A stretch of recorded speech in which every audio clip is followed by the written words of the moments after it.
Okay.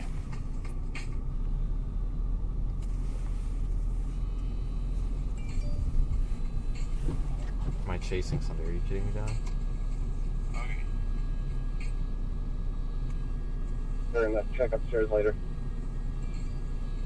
Am I chasing somebody? Kidding me, Don? Of course I'm chasing somebody. Alright, so we're just getting buried in snow up. So Minneapolis, we finally got our snow last night. This system has underperformed, folks, which is good. It underperformed, but it's still been very impactful. Don't get me wrong. Is Copic stuck up here or what?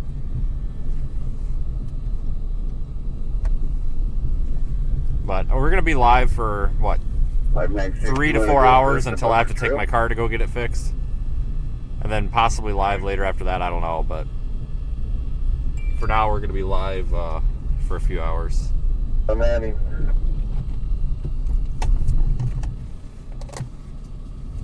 Were you just waiting, or are you doing something? My stream went down for some odd reason, so I gotta start a new one. YouTube? Because I just got a notification when I made my live that live streaming is not available, but then it let me do it anyway. Copy that, I guess we'll have to try it again. This car is unoccupied. I don't know what's going on here. But we just got an abandoned car. I don't know why this is abandoned. Like, all it needs is a push. Like, I don't know why this car is abandoned. All it needs to be is pushed. I mean, like, look at that. It's just sitting on a little bit of snow. Like,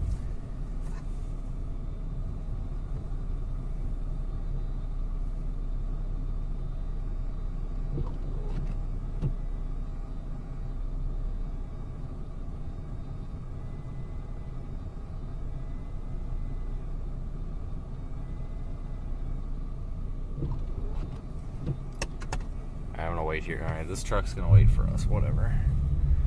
That's a really bad spot to leave a car. You just want to pick up and you want to go down to like St. Paul Avenue?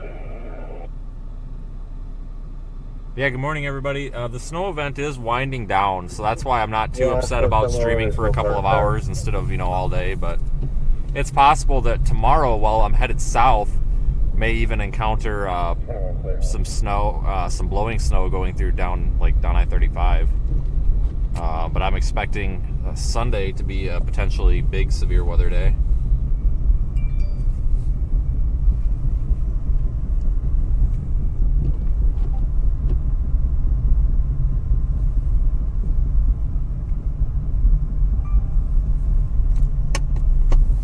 So we'll just drive around. I don't have a plan. We'll just see what we can come up with. I'll probably have to leave my car with them overnight, but that's fine. No, on the tow form it should say like reason for tow. You can just click hazard, and if there's a snow emergency button, otherwise type it in. Oh yeah, disregard. Yeah, I typed something. Sorry. But I'm disappointed I didn't stay live all night last night, but with the car bleeding oil and just usually YouTube views start really dropping off after about 2 a.m. So it was getting to be around midnight when we stopped. So, well, it was actually about 10, I think, but whatever. This event, like I said, the low was a little bit weaker than expected, and it looks like it was a little bit farther to the southeast. So the storm was just not as strong as forecast overall, but everybody talks about the weatherman being wrong all the time. Well, they said 20 inches, and we've gotten, I think, 12 in Minneapolis or something at the airport? I mean, okay, but still look at this. We've got a mess. Like, whether it's 10, 12, 20, 30, whatever, it's still a mess. So these things happen, and I wouldn't call this like a total flop with the forecast, but I tell you what, this thing did not live up to expectations, which is really good. If you guys were watching yesterday, you noticed that we didn't really have much for accidents or anything. Yeah, the ice storm, a bunch of people without power. Yeah, northeast Illinois and then southern Michigan got quite a bit of ice. Southern Wisconsin did also, but nothing like they did over there west of Detroit.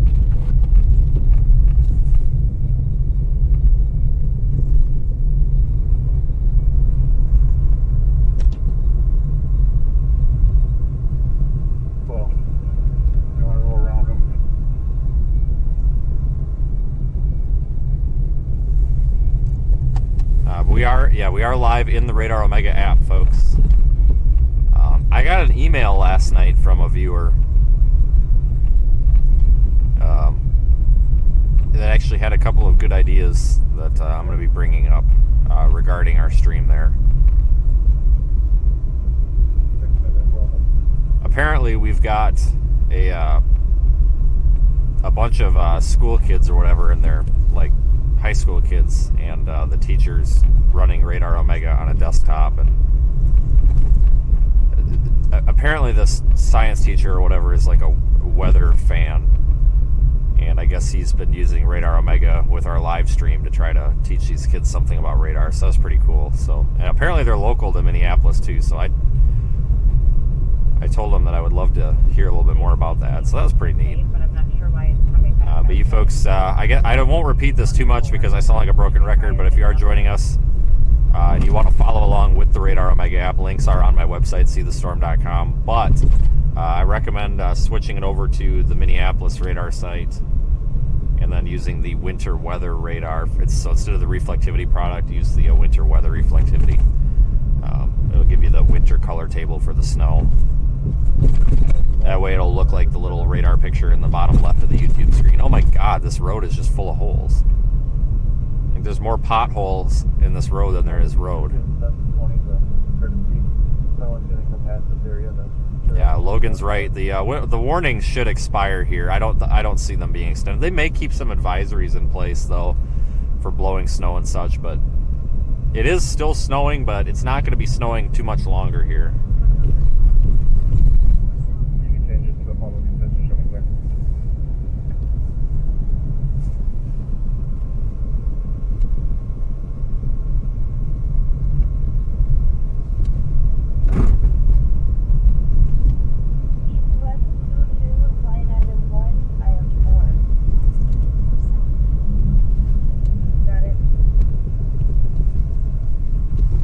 Oh shoot, I needed to turn the... God dang it.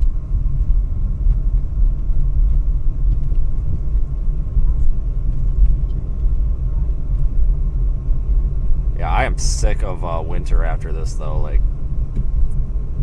I'm just not a big fan of winter. I do enjoy the snowstorms though. Like, being up here and covering this snowstorm is really enjoyable, but you know, I would like the snowstorm to happen and then the next day it can melt and be 70 degrees again. I'd be completely fine with that. I think a lot of people would be fine with that. Get a bunch of snow and then it melts within the next couple of days. Yeah, it's supposed to be freezing cold up here too. I'll be staying here another night regardless. I have a feeling that with this car they're probably going to need it tomorrow yet, but we've got until Sunday to make our way down to the Oklahoma City area.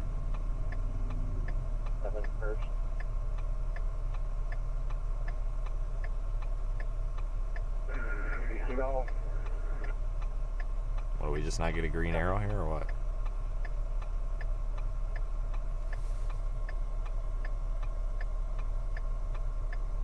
Can't reserve them finding me.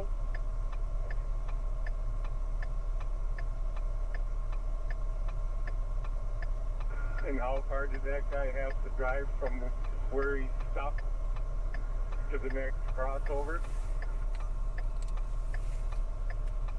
I'm waiting for a turnaround here. Someday we will get the turn arrow. I wonder if the stoplight's messed up.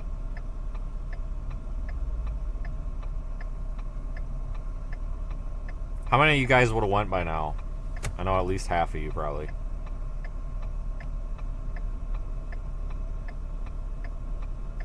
Lazy? Don't matter, that's the way they want it, they blow it. Okay.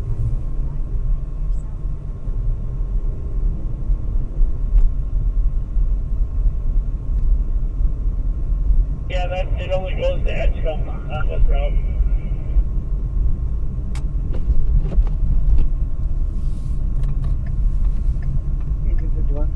I'm ready to get into some warm weather. Squad back for an alarm with the View Market 2901 Cal Ledge covers the west entry north. you when I can advise. Got it. There is so much snow packed up underneath this car. Like, I'll start until 12:04. it's horrible. I had this earlier. I was using the handle of a shovel to like chisel out chunks of ice from under the snow or from under the car. It's just packed. That's kind of why I suspect they're going to take a little bit longer with my car than you would anticipate, because they're probably going to need to let it thaw out for a few hours. But I tell you what, as soon as we start driving south and we hit those warmer temperatures, like once it gets to be about 40 when we're driving tomorrow, all this is just going to fall off the car, and I kind of hope that there's nobody behind me at the time, because there's going to be chunks of ice flying all over the place. There's not much you can do about it. But this thing's got to thaw out. And our windshield wiper sprayers are covered. God darn it.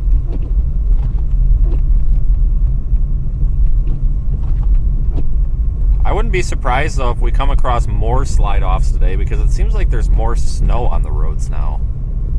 Now that it's accumulated some. Obviously, the wind has died down in a lot of areas, too, but those blizzard warnings remain in effect, I believe, until noon. That does not include Minneapolis. MSP is not under a blizzard warning. And that's mainly because it's really tough to get blizzard conditions in an urban area, because a blizzard is literally defined by the wind. To get those blizzard, the roads obviously hamper that quite a bit.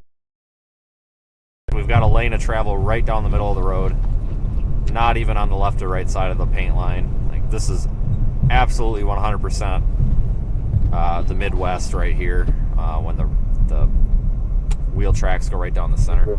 And we have an idiot driver here. We're right on the center line, and this 18-wheeler is going to cause a wreck. Like, what is going on here? I'll call him out when I see him, and that guy's being an idiot. Don't do that.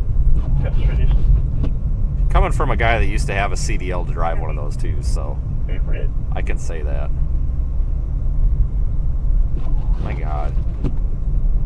Yeah, we're literally right down the middle of the road. But if that's where the road's plowed, that's where the road's plowed, I guess.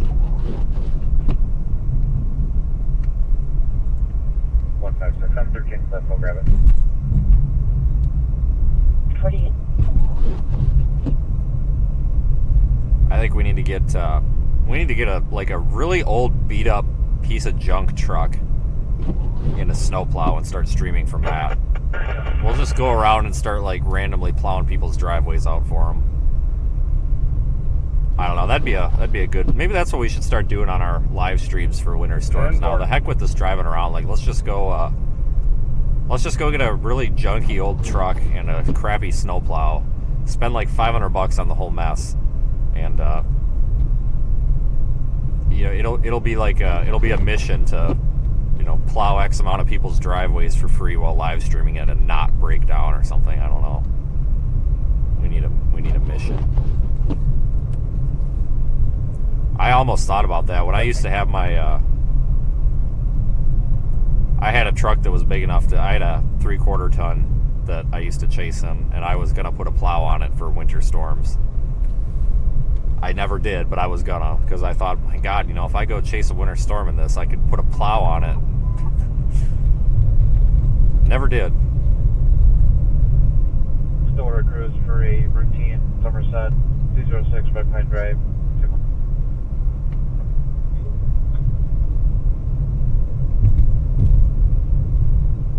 Yeah, we could just go buy a really crappy farm truck for like $500. Spend $500 on the plow. Spend $100 to fill it up, and there you go. Sorry about the windshield being a bit of a mess, folks. It's unthawing as we speak. The wipers are kind of frozen. My sprayers aren't working. Yeah, Des Moines kind of missed it. I agree. We don't have that big gap where we can't really put much down.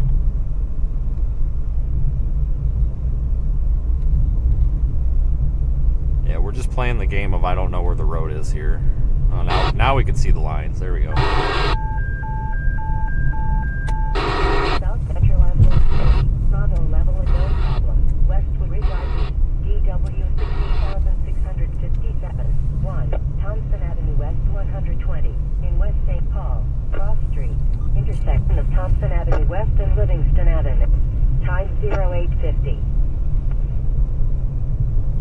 Yeah, these roads are actually not in that bad a shape as long as you slow down out here. I suspect a lot of the accidents are from people going too fast.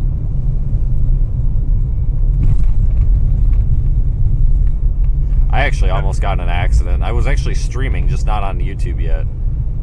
But I about got in an accident yesterday. I actually thought it was going to happen, too. I was about ready to reach up and unplug the camera. It wasn't my fault either.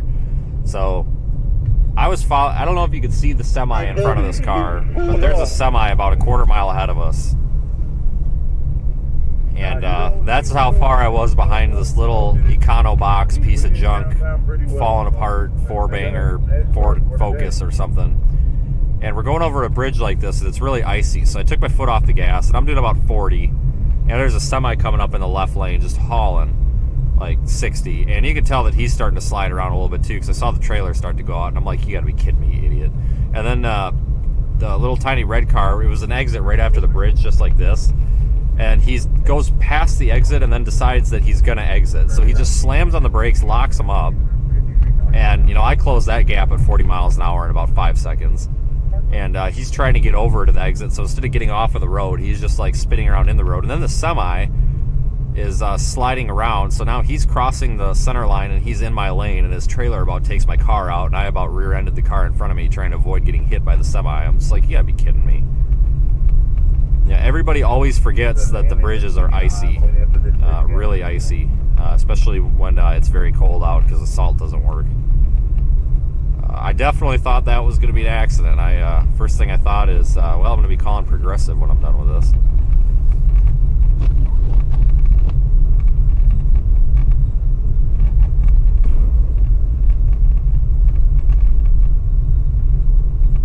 Really got to watch out for other drivers. Like, seriously, you know, it's not... Everybody's confident and everything, whatever. You know, we've got a good car. I've built this car to be useful in the snow. It's got, you know, we got winter tires, all-wheel drive, whatever, blah, blah, blah, all this other crap. It's useful, but that doesn't help when the little four-banger Toyota Corolla goes by with bald tires and no brakes. So you got to watch out for other people. And, like, that's the number one thing that anybody that lives in an area that gets snow that your parents probably told you when you got your driver's license was watch out for everybody else. I don't say that to be like condescending. It's the truth, because you get people that may be from Florida that have never driven in this that might be caught in this and they have no idea how to drive in snow. For example, that's a possibility. So, I think following distance is literally the best thing you can have. Maybe that's what we should do. We should get Chris Florida to come up here and drive in the snow. I don't know if Chris has ever seen snow or what. But he is a stereotypical Florida man. I don't think he's ever left the state other than to chase a tornado, so maybe we need to get a hold of Chris.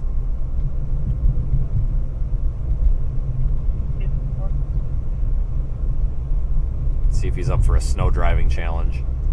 I'm honestly surprised he doesn't come up for these winter storms. I'm sure you guys all remember Chris from the other night. The pancake sausage or whatever from the truck stop.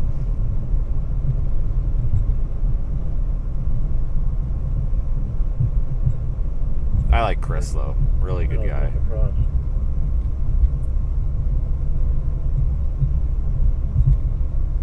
Make sure you're subscribed to Chris's channel. It's Chris FL Tornado. His last name's not Tornado, it's Smith. But, he's a good one to follow. He's pretty cool. I got to meet his mom after Hurricane Ian, so the day before Hurricane Ian, he's texting me and calling me, and like I kept missing his calls and his texts because we were deploying cameras. And he's like, you got to get to my mom's house. Like, it's at Fort Myers. It's overlooking the water. You've got to come here and you've got to put one of those cyclone port cameras here. He's like, you got to do it. And I'm like, I had it in the back of my mind, but it slipped my mind. And I've got like 4 phones, and the one phone went dead, so I kept missing his calls. But during Ian, he's like, hey, you got to get down here. Like, everything's going to hell. Well, if anybody was watching Reed Timmer's live stream, Reed was with Chris at his mom's house. That's where Reed flooded his car. So I was actually trying to get to Chris's house. I didn't even know. I knew Reed was in some sort of like chaos, but I didn't know that that's where he was. And I was trying to get to Chris's mom's house, and I couldn't get down there. Burnt Storm Marina Road was shot. I mean, it was just debris everywhere. But I'm kind of glad I didn't go down there because you know, half the house flooded. Reed's car floated away. I mean, chaos.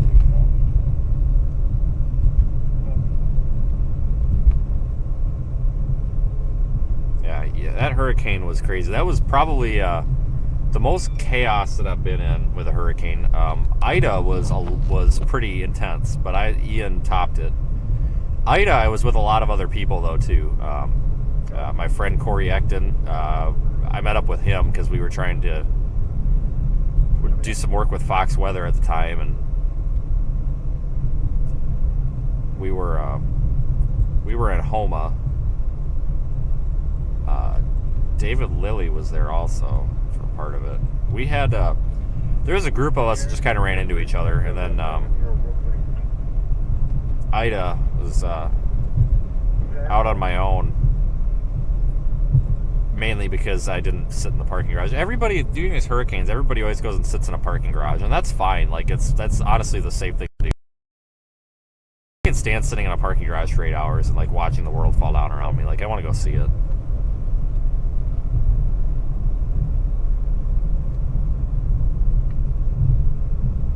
What type of car or truck do I suggest for the snow? Anything that sits up off the ground. Ground clearance is like the #1 killer. Ground clearance and tires. You know, like I had a Ford Fusion, and that thing sat so low to the ground that even with winter tires and chains, it would just bottom out. Like it sucked in the snow. But here we're driving a Taurus with like 7 inches of ground clearance, snow tires, and all-wheel drive. And I mean, you saw us going through like 2-foot drifts last night, no problem. So, did you pass this car in the ditch on the left? Well, if I'm gonna find a place to flip around and go pull that guy out, it's a pickup truck, so it should be pretty easy to do. Yeah, I had the volume down if you'd said anything. Let me know if you see a U-turn place. But I was going to say, it looks like he could honestly drive that out of there if he knew what he was doing. Yeah, I figure honestly it'll just take a little bit of a tug with the tow rope and he'll be good. Alright. Yeah, we'll go. Going up to this next exit here, exit 69. I'm going to flip around. Okay, I'll do the same here. Yeah, we'll go see if we can get this truck out of the ditch. It looks like if he put it in four-wheel drive low, he could crawl out of it. The on-ramp here is a little sketchy, just so you know. Yeah, it's all a little sketchy. But yeah, if you guys get anything, you don't even need four-wheel drive for the snow. As long as you've got ground clearance, front-wheel drive does fine, so does rear-wheel drive. But if you've got the money, go get a snow tire. And it's not, everybody thinks it's the tread pattern. It's not. It's the rubber is softer, so it doesn't get hard when it's cold. You know, an all-season or a summer tire gets hard when it's cold. So it slips and everything, and it doesn't bite on anything. Where the hell is the exit?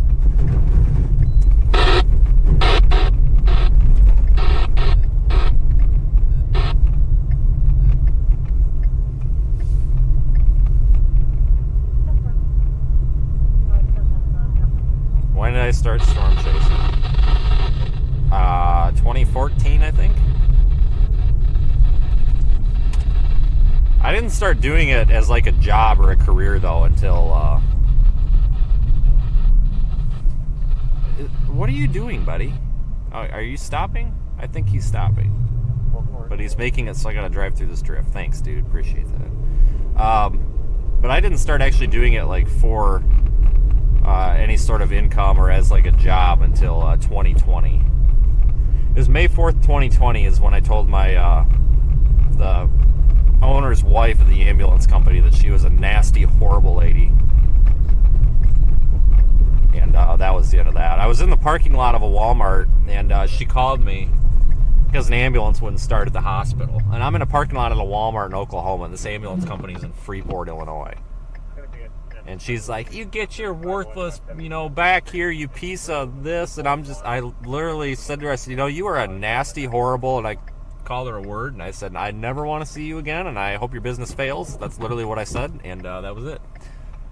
I'm not going to sit there and be called those names by an employer, and nobody should. But what motivated me to do that was I was actually somebody had heard the conversation I had had with them the first time that they had called, and it was like the fire chief or something in Ada, Oklahoma or something, and one of those little towns, and he's like, do you work for an ambulance company? I'm like, yeah. And he goes, well, which one? I said, well, it's back in Illinois. I'm a storm chaser, whatever. I said, I actually think I'm going to call him back and quit because of this, and that.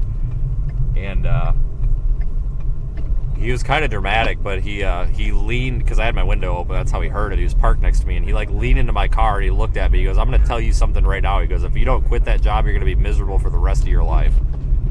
I said, yeah, you're right.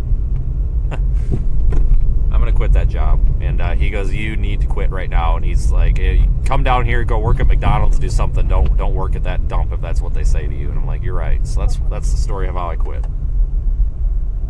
and started doing this full time.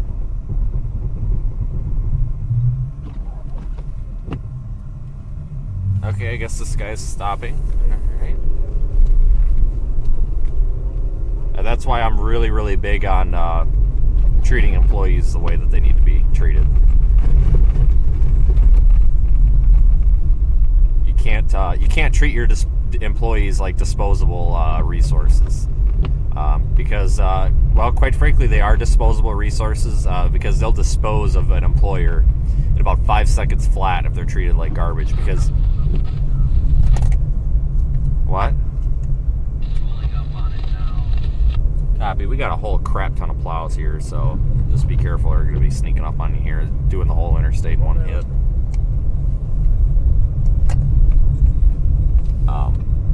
But Yeah, I'm gonna beg. anybody can go get a job at McDonald's, and McDonald's pays $15 an hour.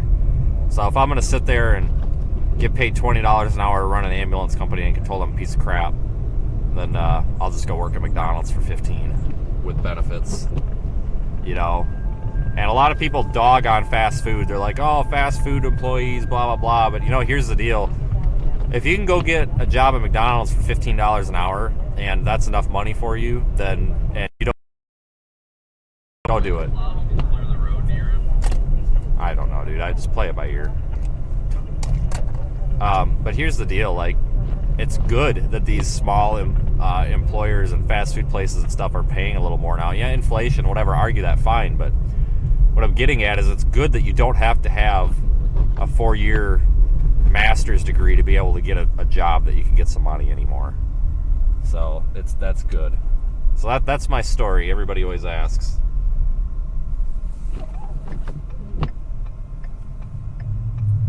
See if Copic can fall down.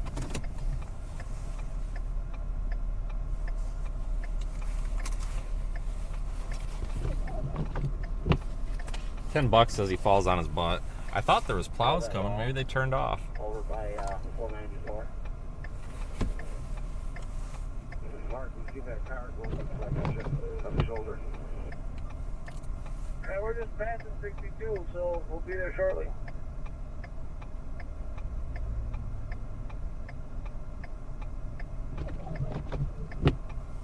I honestly think I could drive that truck out of there. It might not be 4-wheel drive. I think it's an STX, so that might be 2-wheel drive.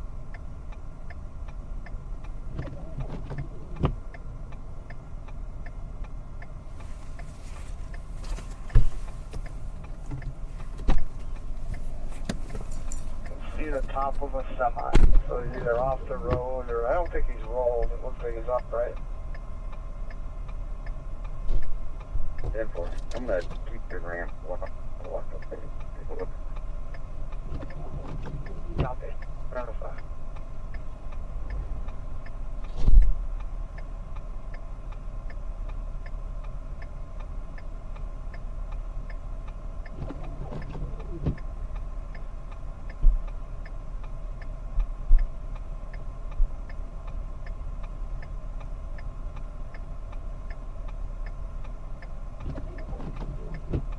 Is in the right lane. Can't tell if it's occupied or not. The windows are all covered with snow. There's no lights on it.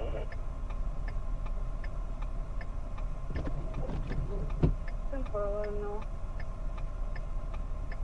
Thanks, Molly. All right, I'll come down in a second.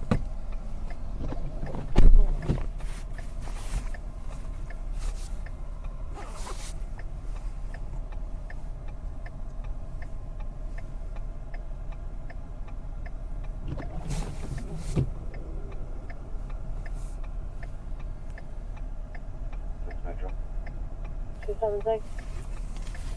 I'll go help him shovel that out. Okay. Okay.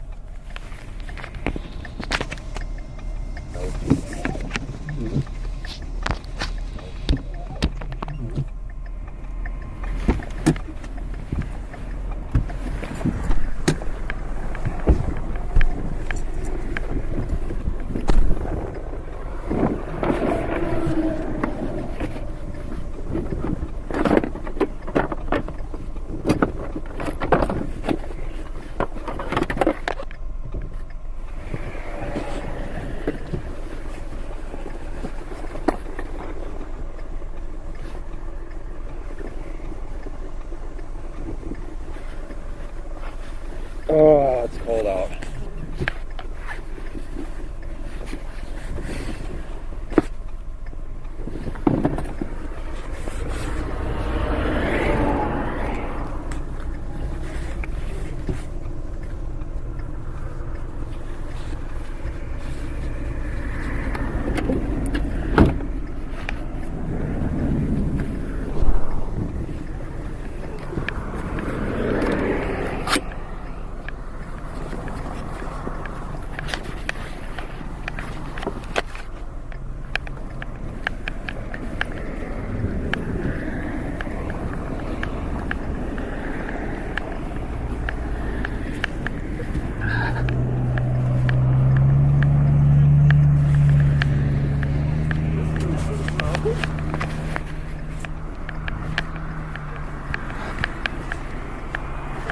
If that's ice or the edge of the road. It's probably from where somebody else went off. Probably. Yeah, that's ice. That's a little chunk of ice. Get over. Just enough to where once we get up here on level ground. Yeah, I'll start over here so I'm not throwing it into you. Yeah, this is a big chunk of ice. Yeah, it's gonna. Luckily, it's not that high up.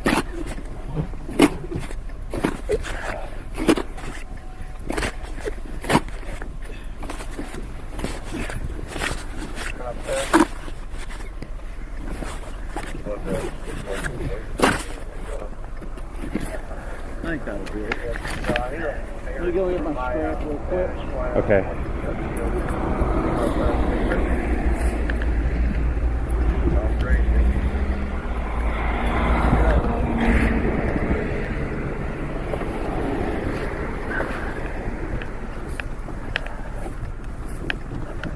Larry, take out your flare. Might as well use them. Yeah, somebody ran it over. Like, whatever. I like to play with fire.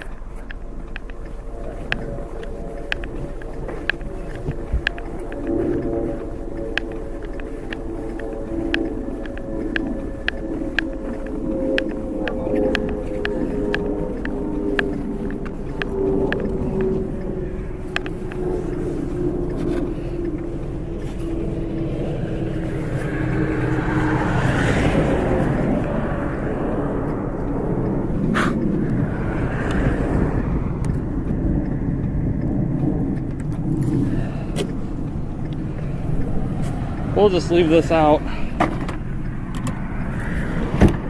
Oh, seriously? Oh. That lawn chair is important. You should get over. Yes.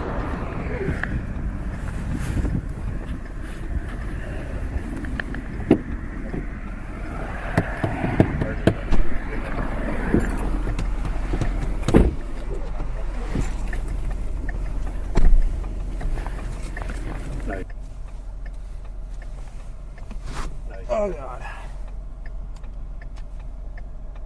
Yeah, we worked off the side.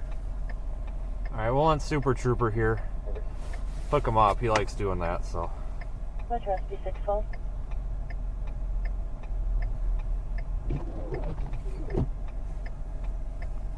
Chicken 22, they've cleared. Copy that. You're welcome, Madeline.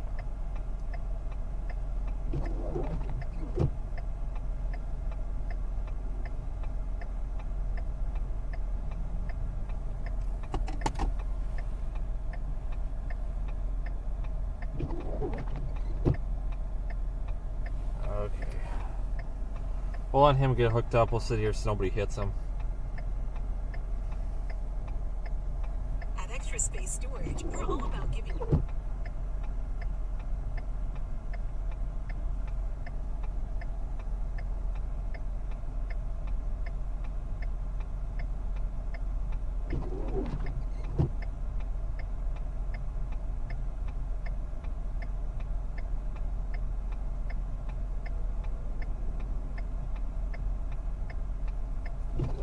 Yeah, well, hopefully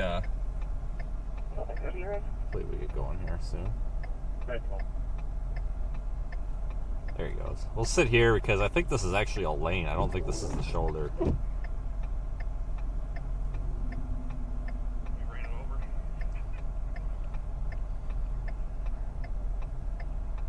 I need a hat like Brandon. I have like a fishing hat with like a strap on it and everything. It's freaking awesome, but it's in the trunk. I only wear it when it's sunning out. I'm gonna try and clear a path somewhat. Alright, I think this is the exit lane, so I'll just sit here and make sure I don't get hit.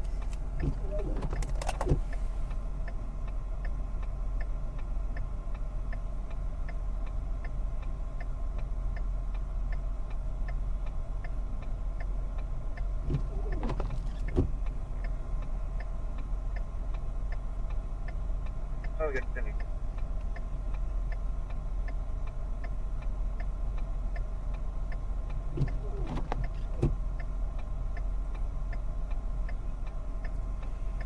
Well, I don't know.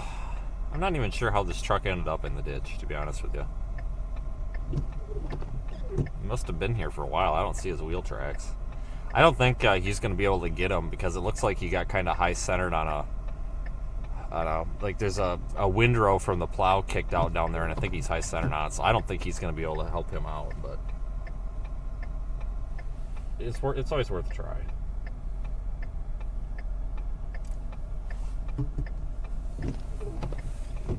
But thanks for watching, everybody. We will sit here and watch this attempt at a pullout, I suppose.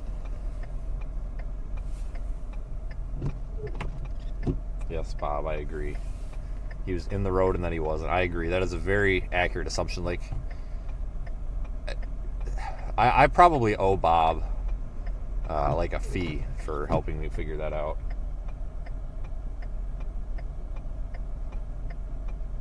Can we see if we can help? Well, yeah. I mean, I can't pull him out with my Ford Taurus, but I have to sit here and make sure that he doesn't get rear-ended by a 18-wheeler, because this is the lane. I'm pretty sure this is the exit lane.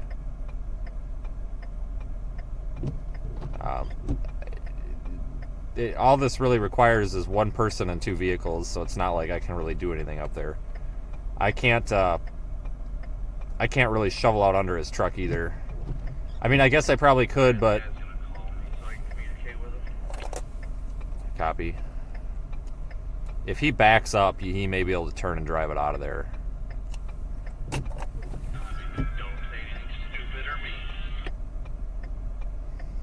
No, don't tell me what to do.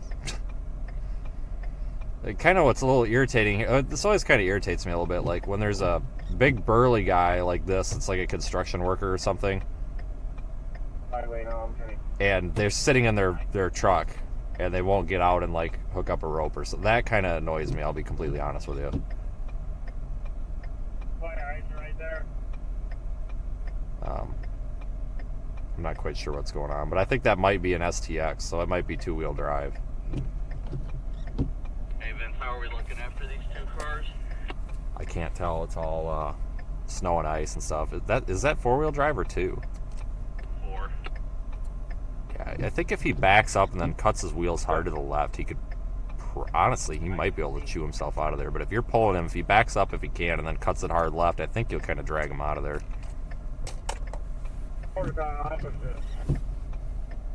At least it's not a minivan. No kidding. Minivan Karen.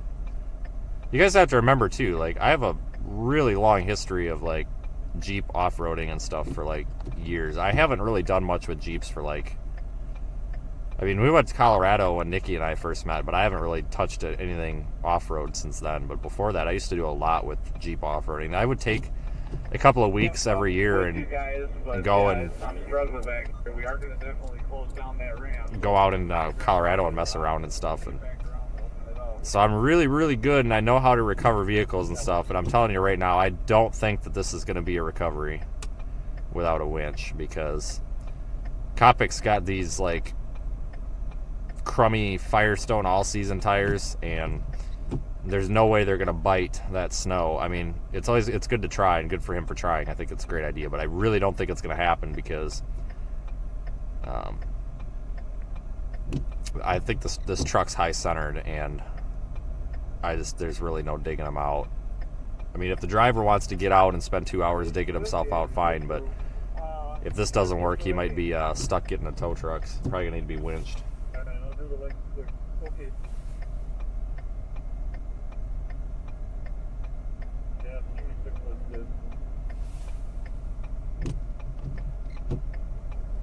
Yeah, you would think in four-wheel drive he could get out of that, but I think he's high-centered on it. Like I said, I don't know how he ended up in there. I mean, I guess maybe this might be the wheel track from him right here, but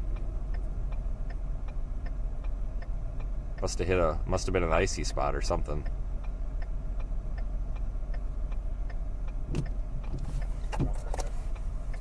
Do you need to go in that lane?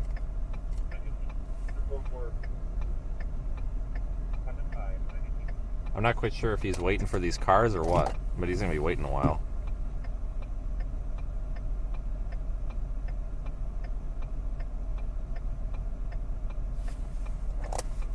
You don't even have any tension on that yet. If you want that lane, I can try to push people over some more. Or don't respond, that's cool. Alright, we're going to try to push people out of this lane for him, I guess.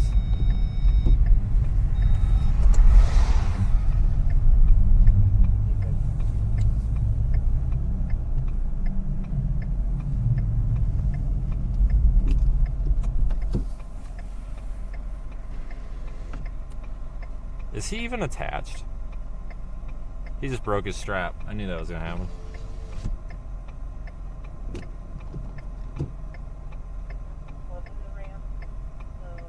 I think he came unhooked, hold on. Yeah, that's for sure.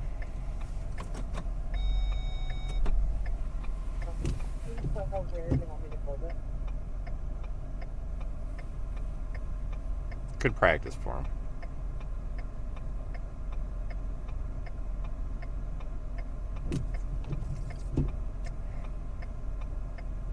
I don't have a bungee or a kinetic recovery rope with me. I should. I didn't get it put back in the car, but if he had a kinetic, like a recovery rope, you could pull that truck out with a Prius.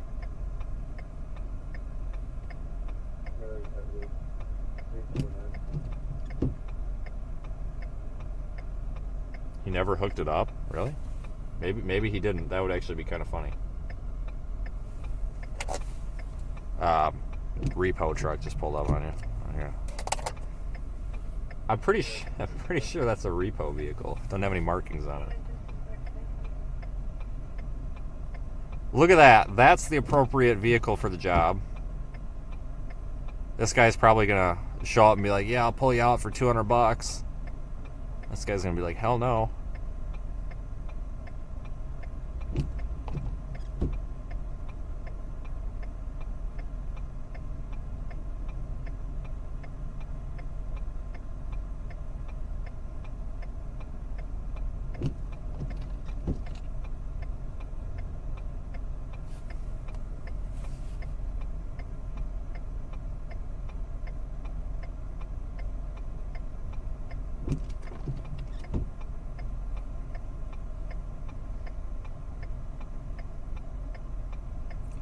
I told Brandon he needs to get a winch for we need to build him a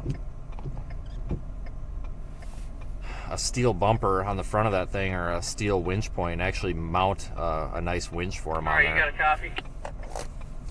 Maybe. Alright, we can roll. Is this a repo guy?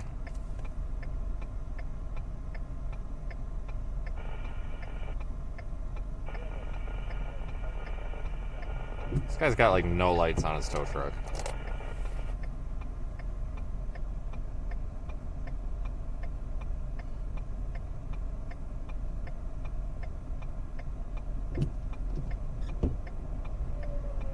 Yeah, you can get a, even the Harbor Freight winches are good, but you could pull a lot more with a winch than you can just yanking on somebody. A lot more.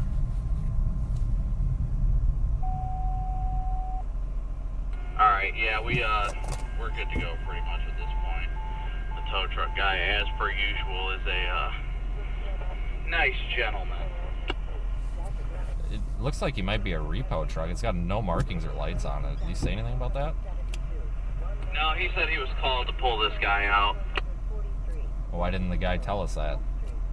No, the guy did tell me. He said he's been waiting over 2.5 hours for a tow to come. That doesn't surprise me. One of these days we'll be able to go. I mean, I'll start rolling. I'm not really racing out of here. I guess I probably wouldn't have stopped if he had a usual, the freaking tow truck guys coming. were always Kidding like, me? you can't get them out. I'm like, dude, I've gotten a lot worse. He goes, well, I don't care. If you pull this guy out or I pull him out, I'm charging him, so. Oh, no, he's not. That's not how it works. What a jackass.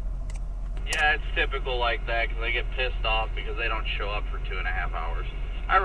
Most of the tow people are cool, but that guy was just being a straight up dick. And I'm like, well, it took you 2.5 hours to get here, so. He's like, you're not getting him out of there. And I was like, I've done a lot worse. And he's like, well, I'm charging him regardless. Well, he doesn't have any lights on his truck, and he doesn't have a DOT number on there. No, he does not have a DOT. No, he does. But last I knew, it was a law in pretty much all 50 states you had to have amber lights on a tow truck. So he's going to get rear-ended. Like, I really hope he doesn't. Like, that's not how I would park if I didn't have any protection and a whiteout. Yeah, we would have. If it wouldn't have been for my strap coming unhooked, that guy would have been out already. But of course, some dickhead tow driver wants to show up. I don't know. I just get sick of their attitudes every time, and they're just like, okay, well, I got it for you know. I don't mind it if they're like, hey, you know, I'm here, I can take over. And it's like, okay, no big deal. But instead, it's always like, no, you can't pull him out. And I'm like, you're kidding. Well, you probably can't. Because I've done a lot worse. I pulled a semi truck with a set of doubles with this thing. Sure you I ain't have. worried about your little winch.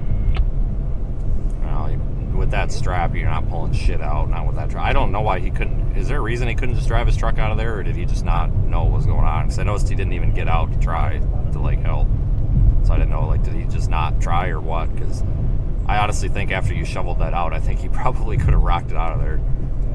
No, he probably could have, but he said every time he started making progress, he'd start sliding further down the hill, so he didn't want to take the chance. Which is understandable.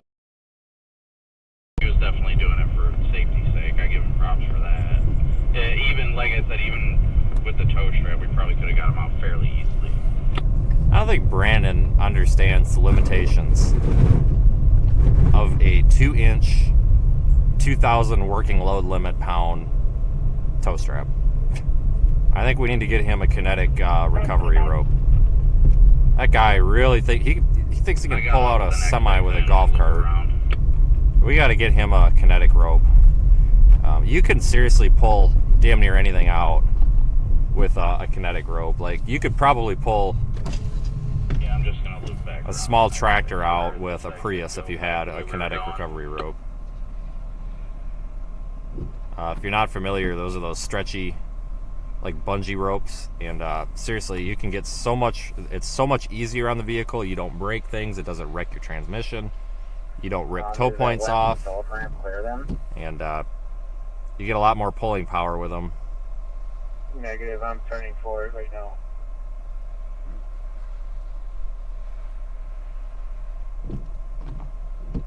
I still just find it hilarious, though, the tow drivers that are like, you can't do that, there's no way. And I'm like, bet. I don't even know where he's connecting this thing to his car. He's got his gas on there. Green light. There you go.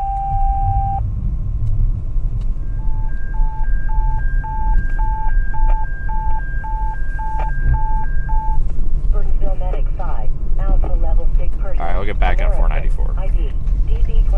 Yeah, the Yankum ropes. 14331. Yeah, I think I have a 3/4 inch one.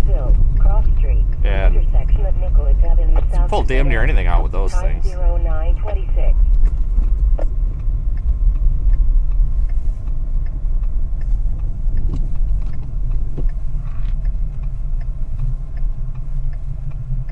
Great. 604, are you going to need another car, or do you have enough?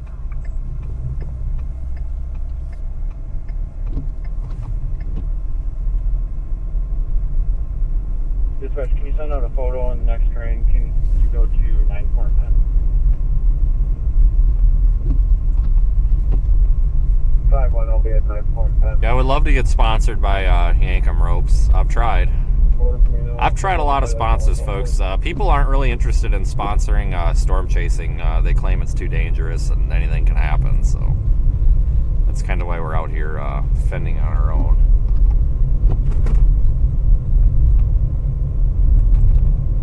It does look like the snow is starting to clear out of the area, so that's good at least. But seriously though, even just putting a winch on any vehicle, like, you can pull a lot more with a winch. You know, you just put your park brake on, step on the brake, and give it all it's got. 10-4. We're southbound, just south of Parkway. If you want to wait till we go through there and clean up our mess. Yeah, we're just coming south where 11 will be perfect.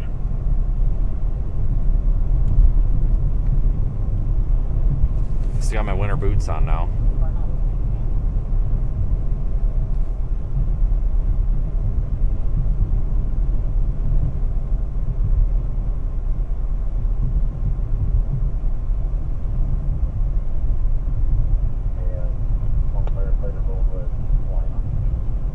See if he got that guy out. I'm sure he did. You're clear and one firefighter with a 929.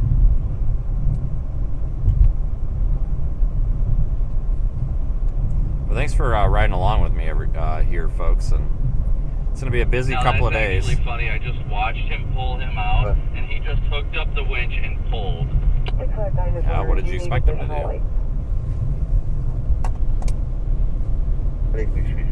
Yeah, white tow truck with no lights on it. Like, I honestly thought we were going to come back and he was going to have a semi in his ass end. Well, I'm glad that didn't happen.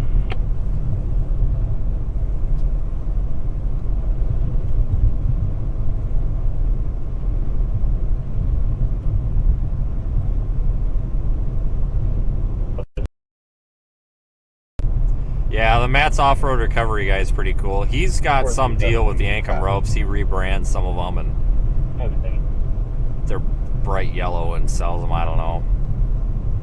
Yeah, that guy's got a really nice YouTube channel.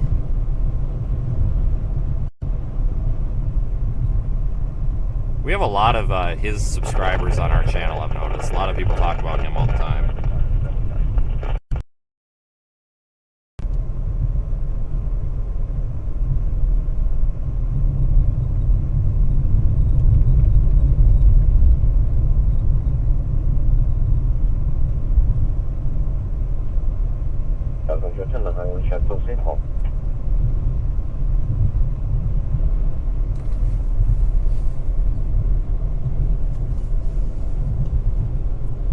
But today's going to get cut a little bit short. I mean, we could stream all day with the blowing snow, but I got to get the car fixed. Tomorrow, worst case scenario, I figure they'll have the car done in the evening, hopefully, so we'll get headed south. Overpass. I've got a box truck and a passenger vehicle off the roadway. Possible extrication needed. All units incoming should use caution. The road is Where?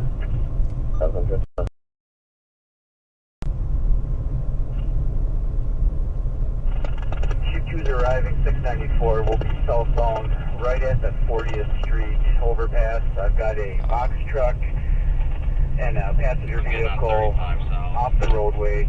Possible extrication needed. All units incoming. It's way up there. That's way far away. 1986, 04, 50. I'm going to take this left lane. It looks pretty safe now.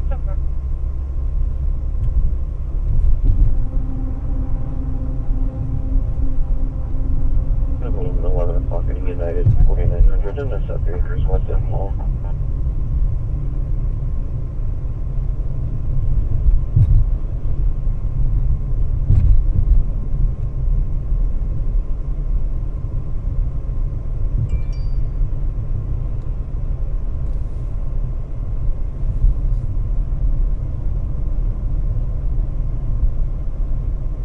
I gotta get materials if you want me to put anyself out. Where you can go second. Let Sean go first, you can go second, and I'll be your tail. What are we going after in winter storms? Just snow and chaos? Basically what we're doing now. The left when it opens, you're also going to have 24-inch windrows, primarily on the south side, and we're going to get you a full assessment of open feeders.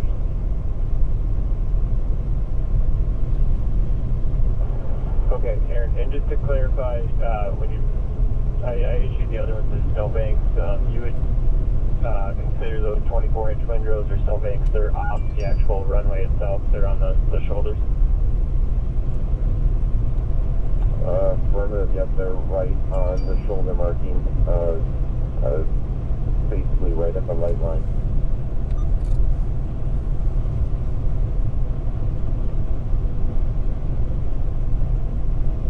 Yeah, the snow is kind of wrapping up.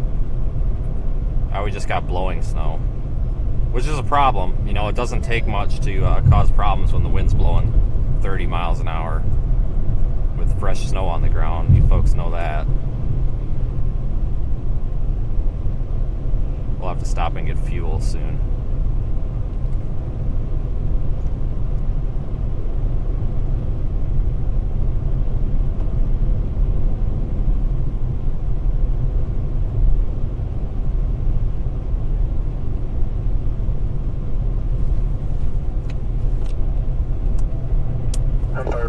Telephone.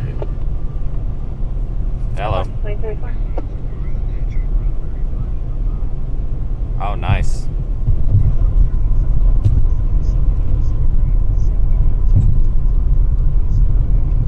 Do you think you can get them out? Because I'm west. I'm a little ways past you, but...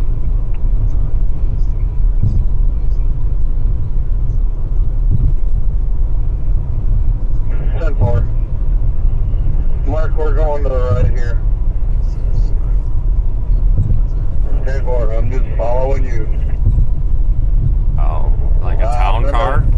He may not know this, that guardrail, he's skinny down there. Oh, yeah. All the way to the bald left. Tires, too. With the curb feeler. Probably bald tires, too. Yeah, they fixed that now. I don't think they gave you any more room, though. No, all right. Yeah. You're right. All right. She's just a little down here. Okay. Yep. Jesus Christ, he's got another car in the ditch. Jesus.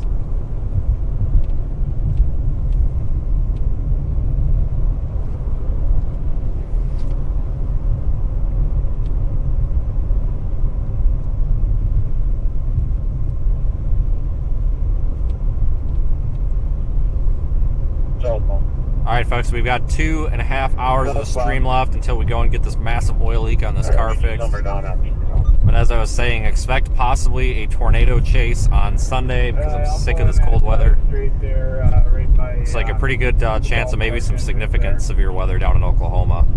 Just keep going, I'll be there in a little bit. Annual gathering of the Summer Tires Club. Yeah, you're not kidding. How about are you at right now?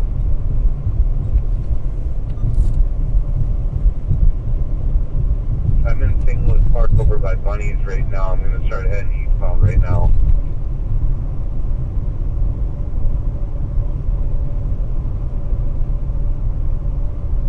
Yeah, we should just like hop in a tow truck. That's what we should do. Just find a snowplow and like a highway department snowplow, not a private one. Street West 72, male on the floor. No injuries, fire around 10-5 at the page at 936. Go find a plow and just like pull up to him and be like, hey, give you $100 to let us ride with you and I'll buy your food. They'd probably say no. They'd probably get in trouble, but be like, well, I'll give you $200 and I won't tell anybody about it. We won't say nothing. We'll just like zoom the camera in the windshield enough so that you can't see the plow, and nobody will know. We arrived at 9:17, and we're now transporting code 3 to north. That would be kind of fun, though. Thank you.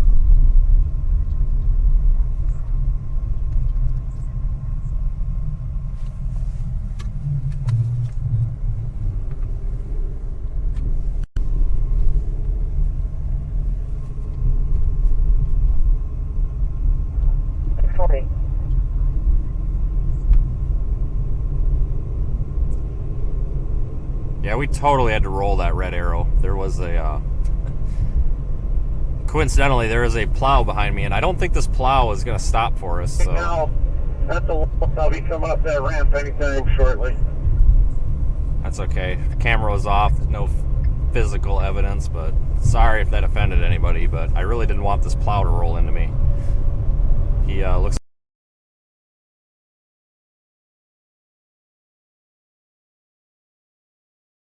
like he was not interested in stopping for the red arrow.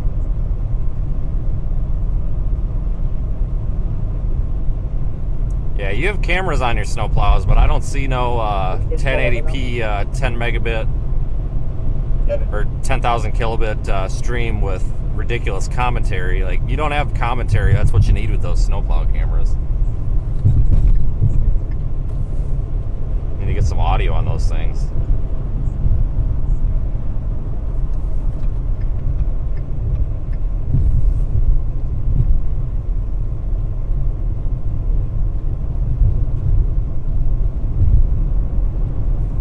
I think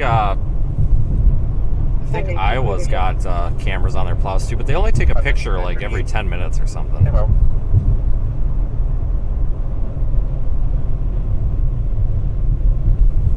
Yeah, I don't know why the cameras on those are so low quality. Right where the 394 It's like a potato. comes in, you get the snowmaker as he came off the 394. Copy, we're looking again.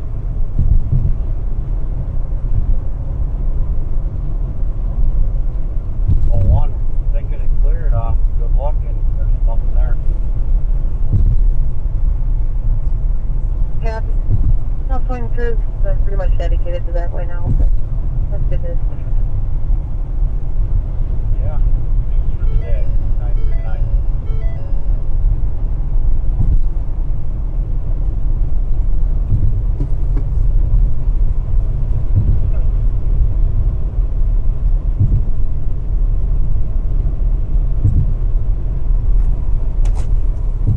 Did you find it? Yeah, I saw him. Be back at the shop to get material. We'll meet at the north side of the cave. If not, I will. Just follow me, Joe. Get HOV lane. Sir, HOV.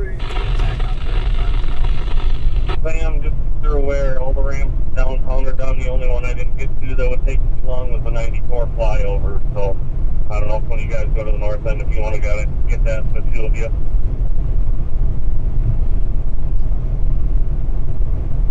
We headed our way. Sam, emergency vehicle coming. I don't know if it's coming our way, but I saw it coming over that bridge, so keep an eye out for yourself. Do you want to take the flyover 62 east? Yep. John, you can go first. That's here.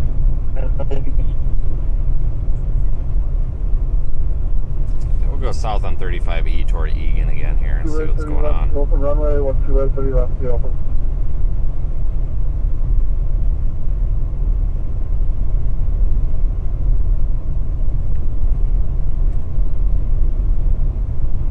Denver.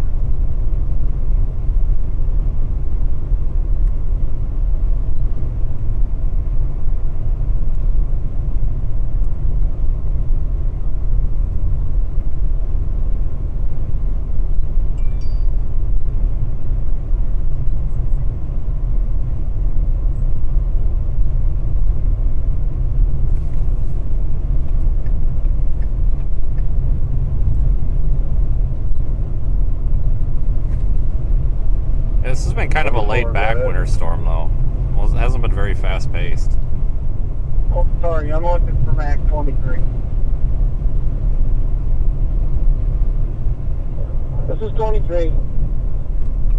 Oops. Hey, Brenda, I got that center line opened up on Tango between FedEx and UPS.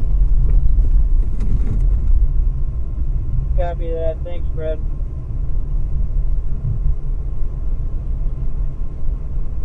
The Albert Lee exit.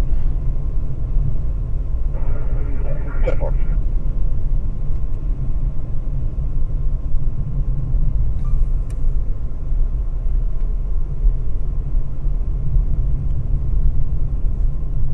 PDN on for my code.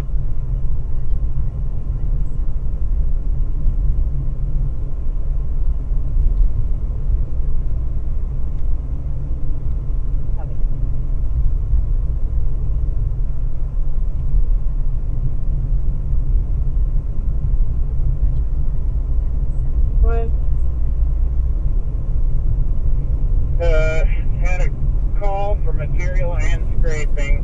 101 eastbound ramp to go northbound 169. It has been completed, Molly.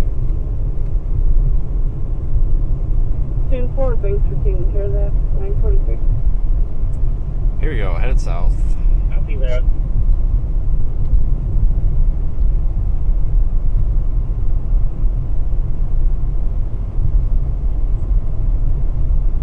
Yeah, things are really starting to shape up, though.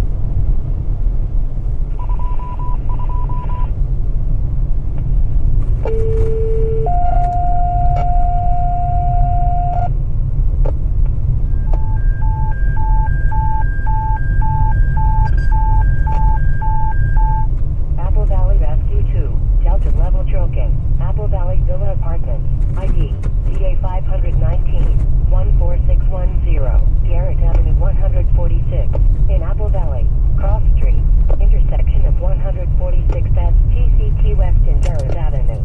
The car in the ditch is a 0943. tan Lexus in the median.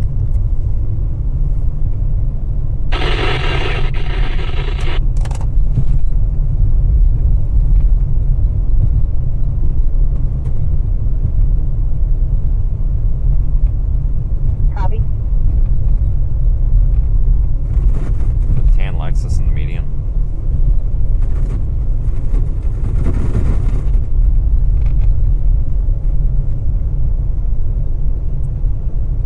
I don't know how to get over to that guy. Yankee Doodle Road. What the hell? It's quite the name.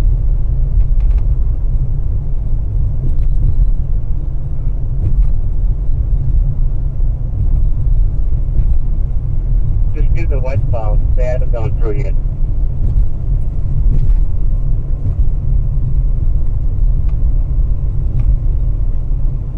Cancel.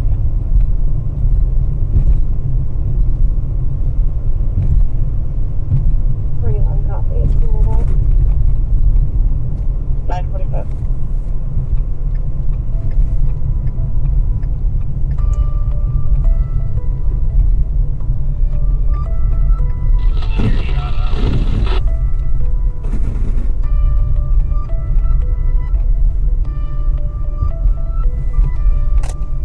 Yeah, was it There's a the number up here by Bloomington. There's the, barrels and a Jersey wall. the silver We have to dish go tan over to one? the left a little bit. Go for it. Yep, copy. I'll look it in a little bit. Yeah, between 20 and 25 on him. How's that for?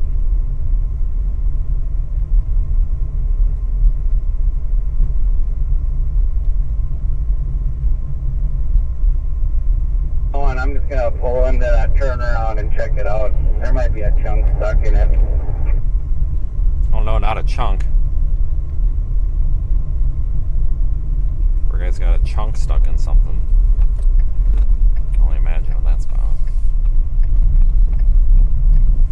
Yeah, these overpass roads and the exit ramps are not the best. So, what comes over? Thank you.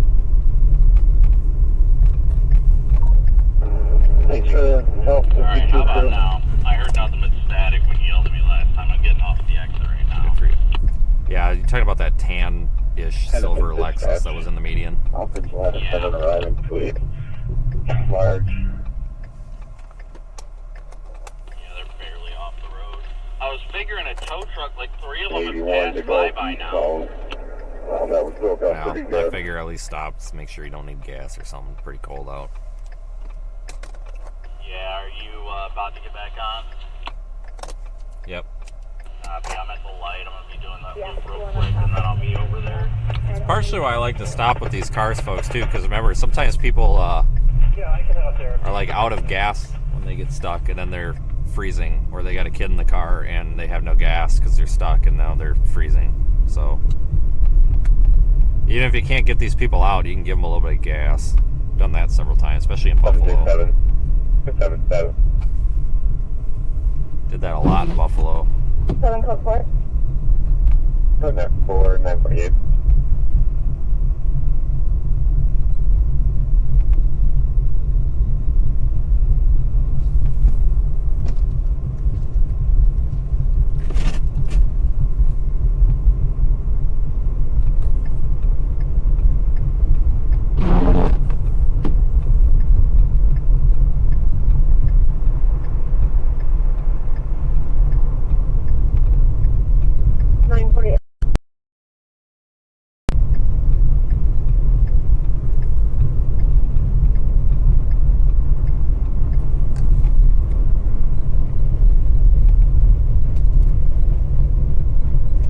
Whiteout when you get behind somebody. Holy smokes.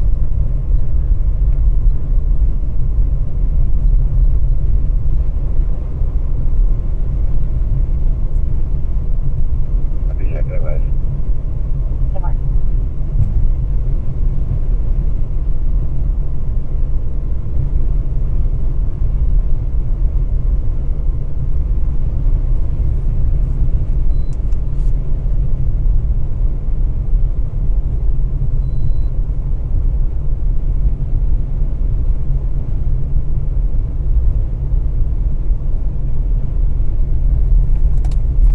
If you want to sneak around me here, you can. If you want to try pulling them, I was going to hang back here just a little bit. Well, yet again, there's another tow truck passing by, so... Alright. Roll up here and see if he needs anything, I guess. Personally, Looks like he's been in there a while. I don't see tracks. And I should head east, and you and Sarah should go west. We gotta punch all these ramps because they are waiting for it. Yeah, his tracks are pretty old. I'll stay behind you here. Yeah, boy.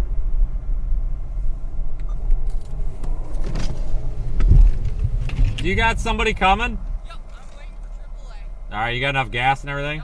Alright. AAA's coming and he says he's got gas, so. Copy that. Are my trunk lights working? Yeah. Okay. I put them on a switch so that when you open the trunk or if you pop the trunk, it shuts them off so they don't blind you, but I thought it was malfunctioning, but it seems to be working now.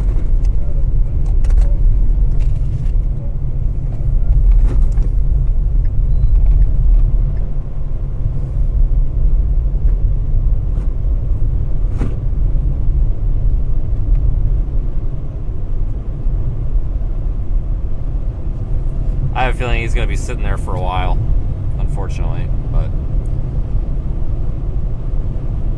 yeah, I'm sure all the tow services are extremely busy.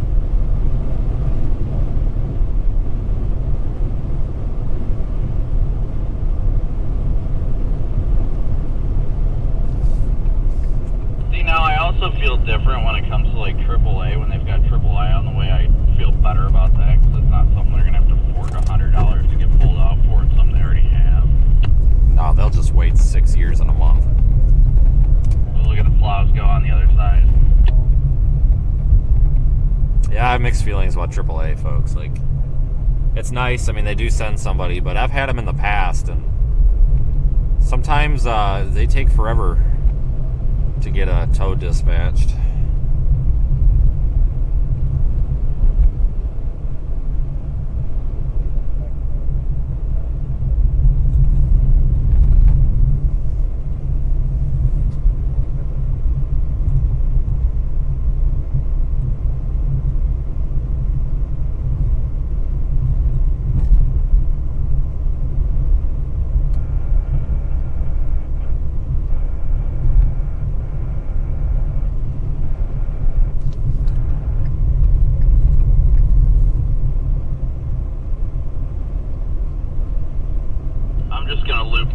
around and go back south on 35 and see what it is south of town. I know the snow's pretty much done, but I know down there is where they're really worried about the blizzard conditions. Okay, yeah, I'm just kind of winging it at this point. I might use this exit here, I think. Yeah, so a lot of these exits don't loop around. Yeah, it throws me off. I don't think this exit loops around. I don't see it on the other side. No, it doesn't. No, it definitely does not.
So no instability, but that's NAM, like all the time. Yeah, I guess we'll see as it gets closer.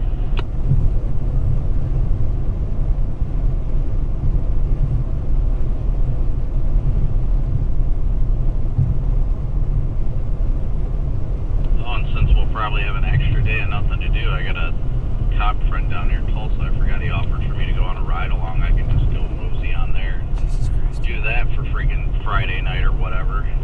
Thursday, or whatever the day is, we're going to be down there. Why in the hell would you go to Tulsa?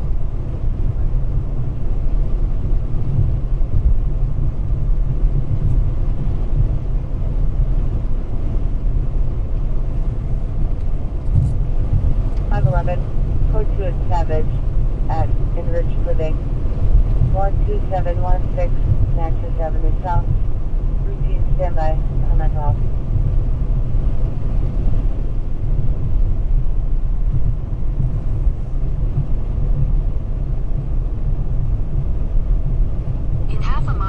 Exit 67 for Minnesota 3 toward Robert Street. Thank you.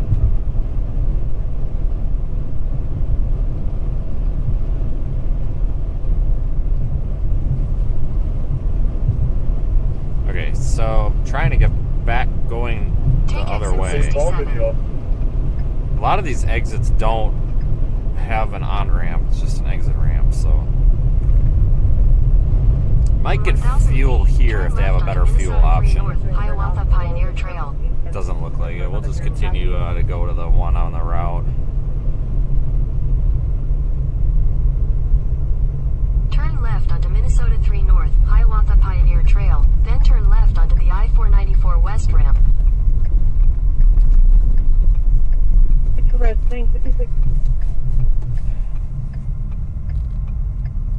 This road hasn't seen plow for a while, has it? Holy smokes.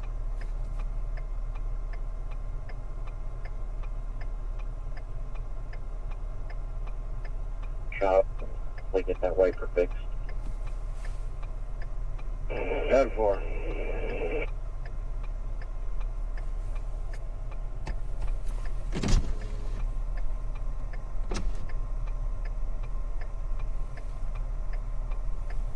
Alright. Yeah, we've had terrible luck with stoplights this trip.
busy. It's not their fault. You said we have a big rig tow coming for that's in the ditch here.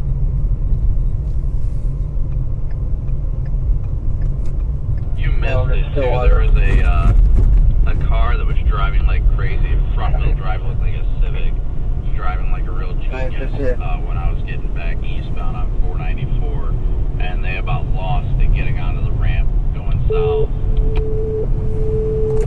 Richfield Engine 1. Yeah, I'm surprised we haven't seen more of that. Richfield Rescue 1 and Richfield Fire Chief's Page at 63A, 78th Street East. Multi-residential fire alarm. Richfield Engine 1, Richfield Engine 2, Richfield Rescue 1, and Richfield Fire Chief's Page at 63A, 78th Street East. Multi-residential fire alarm.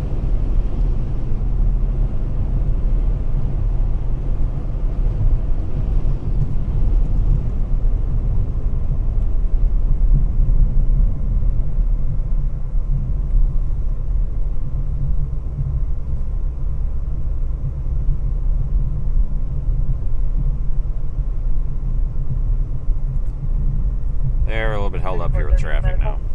That's all right. Perfect 3405. 34.5. You can find that to me.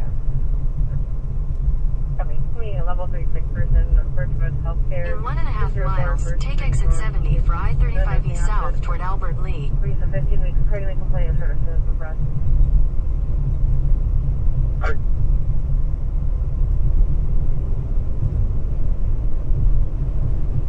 Yeah, I think I wouldn't be surprised if these roads get cleaned up here by the end of the day. The wind blowing is going to continue to cause problems, but they're not in that bad a shape now. It's just a matter of these plows just need to get through here and get them scraped. They should be all right then. They just need some time.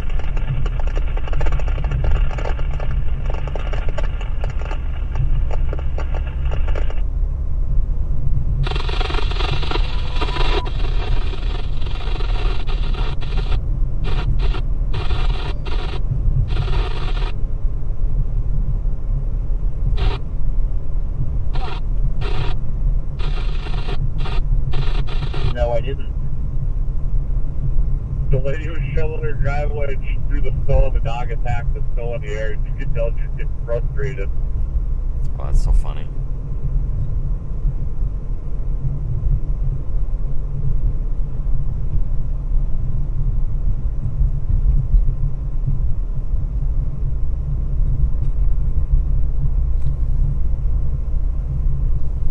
Yeah, this event has been a little bit underperformed, but it's still a very impactful event. I'm glad we were up here to cover it. If I would have known it was going to end up like this, I still would have came up. It was still worth it. It was fun to come up here and see what everything's like.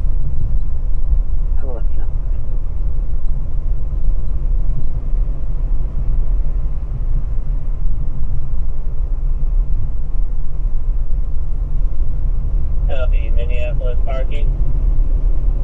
In a quarter mile, take exit 70 for I-35 East South toward Albert Lee. The Wells Fargo. These roads are pretty slippery though. The powder's been packed down. Once that stuff starts getting packed down, it gets pretty Take slippery. exit 70, then keep left at the fork. Or store copies, loud and clear. The IDS Center. IDS loud and clear. Keep left at the fork. Thomas. Loud and clear. Continue on I-35 East South for 3 miles. Target center, copies.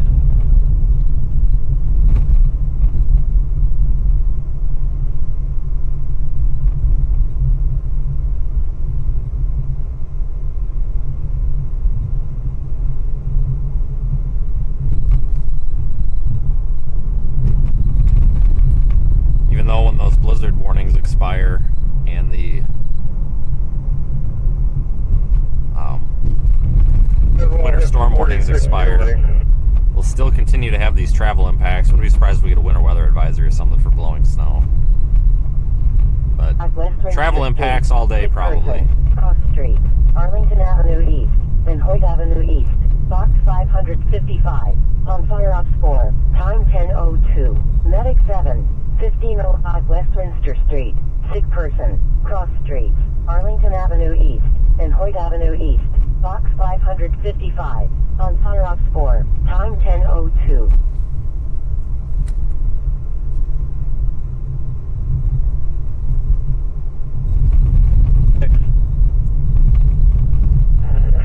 Back to standard 2. Affirmative. 422 is closed. Macfield maintenance is on 422. Thank you, sir.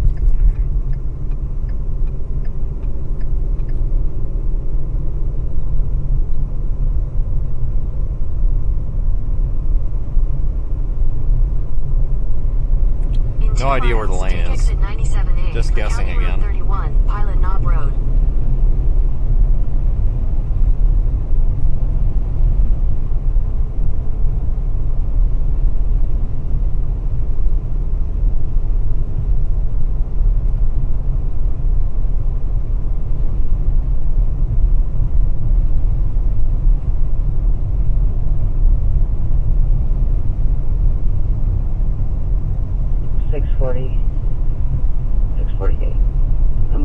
Head up to the next crossover so we get clear here.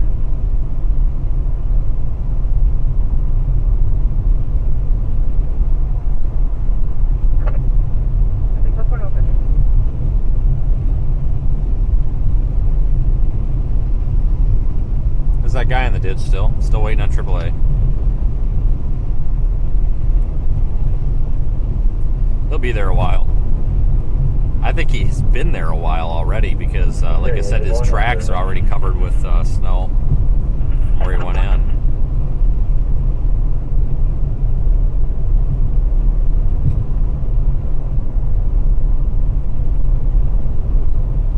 Snowy will work there.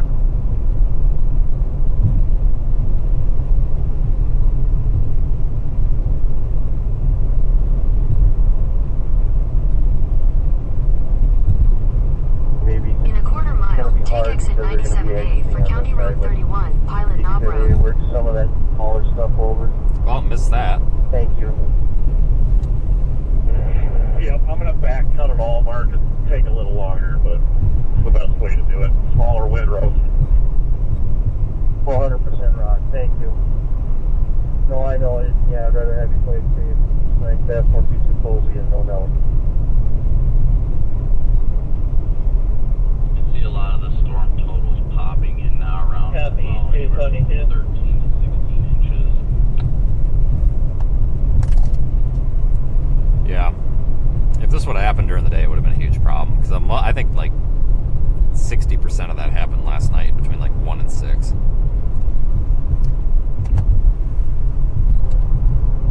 Oh yeah, without a doubt, I agree. I mean, the cars were just covered. Parking spots were just completely empty. Okay, I can kind of see a white line now. I definitely think it would have been bigger. We'll go through the right before we start. It definitely would have been bigger. Out of the ditch. It would have been during the day. We'll do. Sounds good. Still, definitely an interesting storm. A little on the low end from what they forecast. But it said 15 to 21, so barely scraping the low end. Yeah, way underperformed. But I'm going to stop at a quick trip up here in a couple of miles. Supposedly there was a crash here, but I didn't see no crash. Copy that. Yeah, I probably should too because I was paying attention to my gas gauge. I'm almost out. I'm still operating off the fuel that I put in when I started streaming yesterday, so did this all on one tank, so that's pretty good. I was looking for Rick places. Yeah, I can't say roughly what I was at because I just, anytime I'd stop, I just fill up, even if I only used a little bit. Oh, this must be the crash. I think we need one of those signboards for the back of our car with the giant arrows on them. That's what we need.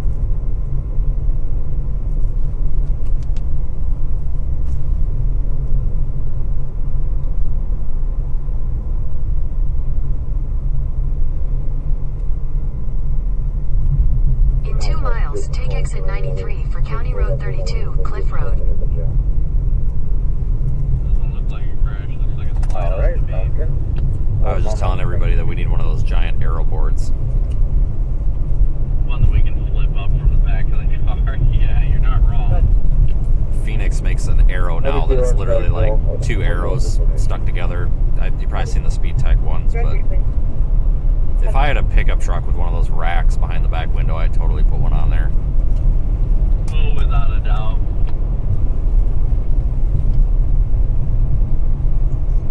Yeah, welcome everybody. Thank you. I'm going to go to Quick Trip here because it's the best gas station in the world. Don't argue with me. I'll win that argument. Not Quick Trip with a Q, Quick Trip with a K. It's Wisconsin, Iowa, and Minnesota special. Right.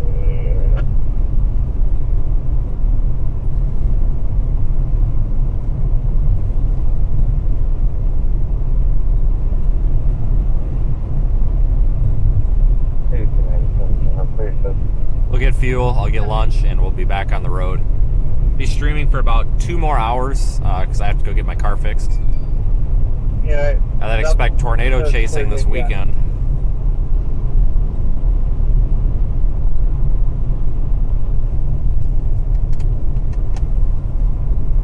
Make sure you guys follow.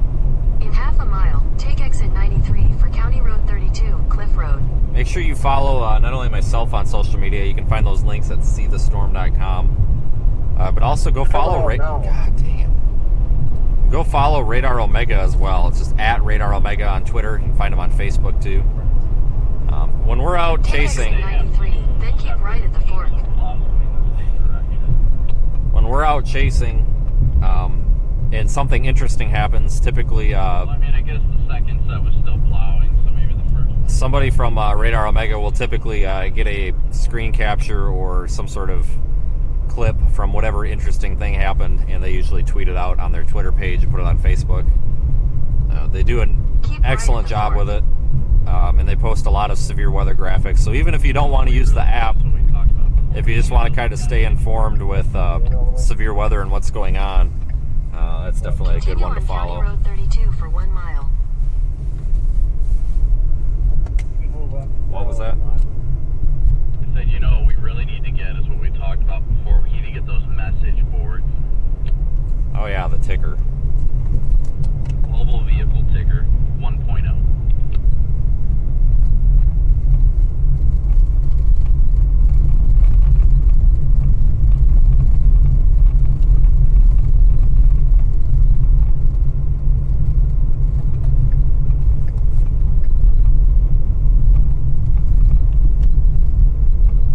Yeah, that is Radar Omega there on the YouTube screen, providing the radar data. But you folks that are watching in the Radar Omega app, it's probably not a whole lot of you because it's not exactly prime time. But you folks are able to see, as you know, the cyclone port data, which is that thing, that big white thing on the trunk. Provides temperature, dew point, humidity, pressure, and that all updates every 5 seconds as long as we have a cell connection. Updates every 5 seconds in the app. It's extremely cool during hurricanes. You can watch the pressure fall.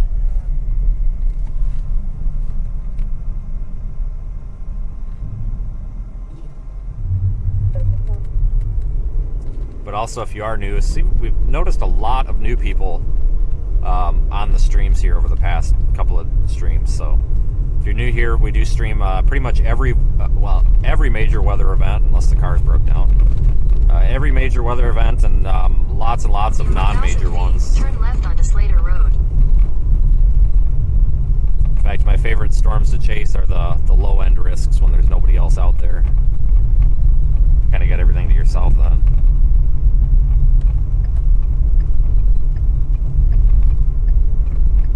Take the next left onto Slater Road, then turn left.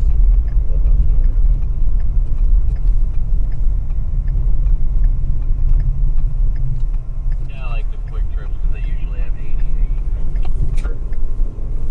Take the next left, then your destination will be on the right.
Shit, I went to the wrong scene.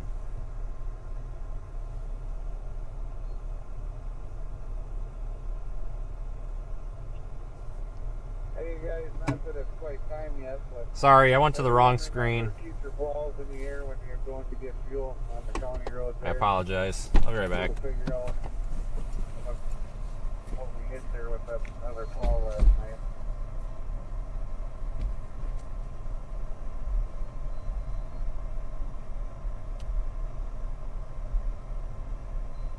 Hey, project. Dave Project was here.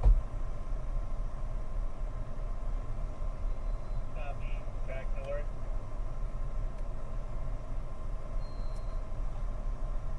North copy. Copy. P3 security. Security, loud and clear. Copy. Mill right. All right, copy.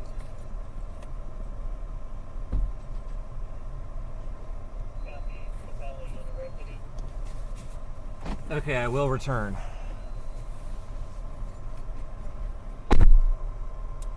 Breathing problems, 581 73rd Avenue, Unit 207. Oh, 737 clear. 37 copy clear, I'll show you covering 7718 Brooklyn Park. Hey, Paul.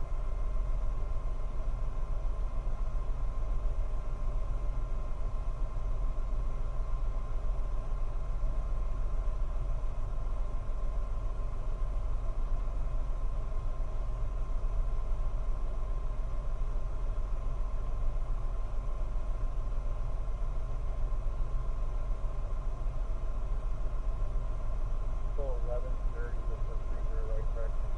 Can that help? Need a little more time.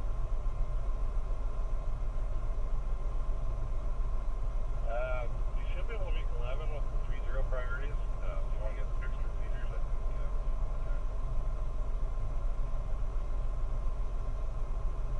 No, I think freezer for now. Okay. Let's give it 20 minutes to see where we're at. I think we'll be able to do 11 o'clock then. Just really what's your driver think? Hey Dan, come on a break. Check that out. I'll wake him up and ask him.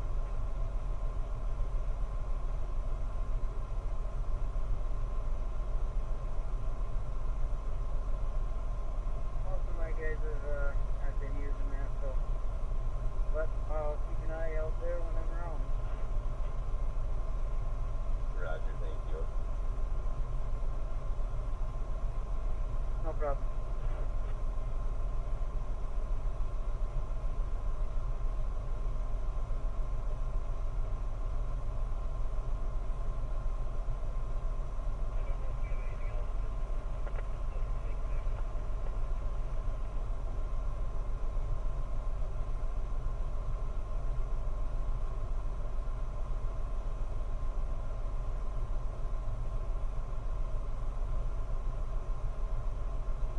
Okay, I'm ready. Go ahead. 85, 68, 172nd Street West.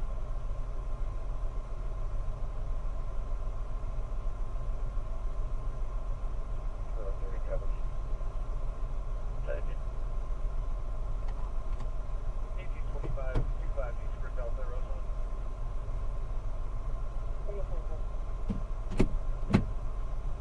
Parts, process, 13665 Carrick Avenue, 13665 Carrick Avenue, 351, 2 Well, folks, that was disappointing. Their food is horrible.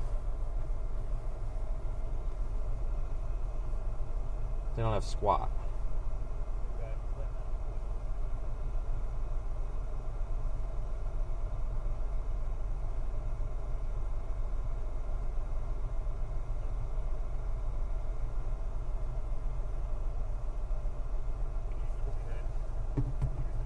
really disappointed in this quick. Seriously, like they had 2 like egg rolls on the roller thing, and they were like crusty, like they'd been there for 4 years.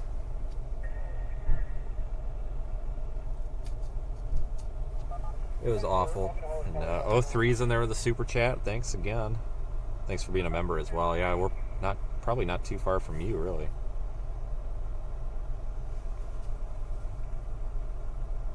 Got a lot of people from Minnesota in the chat.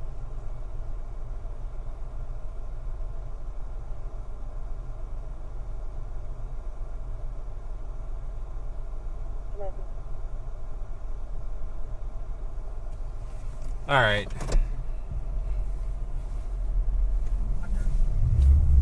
I don't know where what's his face went. Where the hell did Brandon go?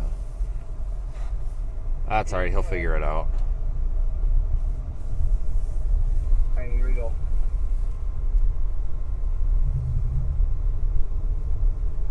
We're going all the way out to 241 north.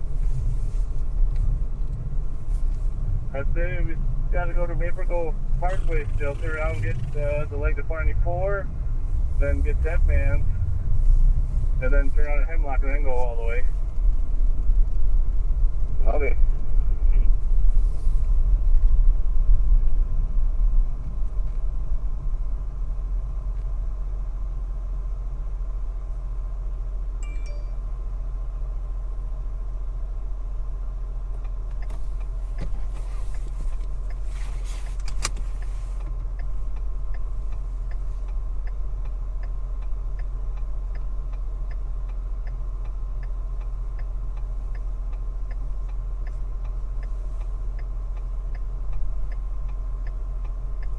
We're gonna wait for a minute here.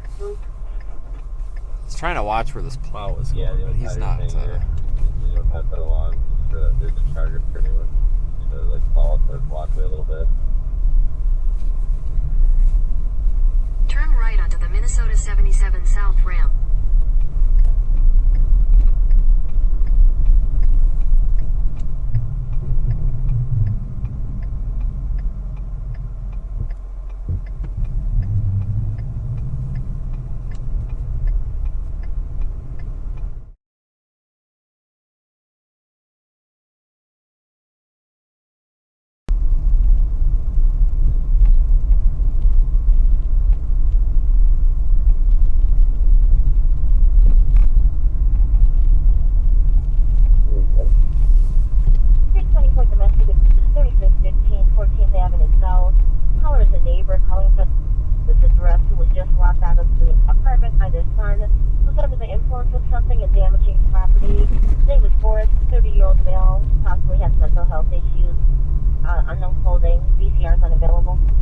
Merge onto Minnesota 77 South, Cedar Avenue, then take the I-35E South exit.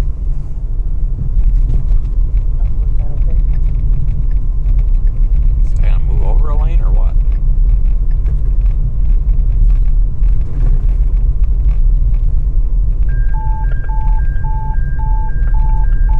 Take the I-35E South exit. Bravo level traumatic injury. AT 19742. Escort Trail in Farmington. Cross Street. Intersection of 197th Street West and Escalade.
Copy, I'll take it 10-4.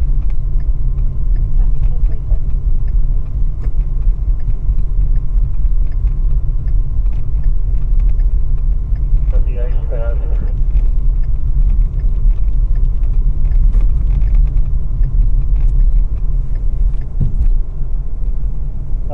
Not me, but as far as the driver, I don't know yet. He's way back.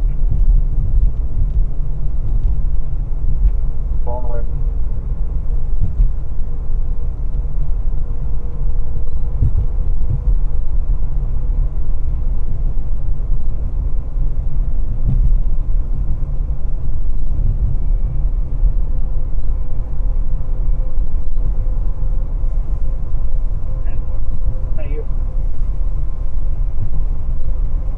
Yeah, I wish it was spring also.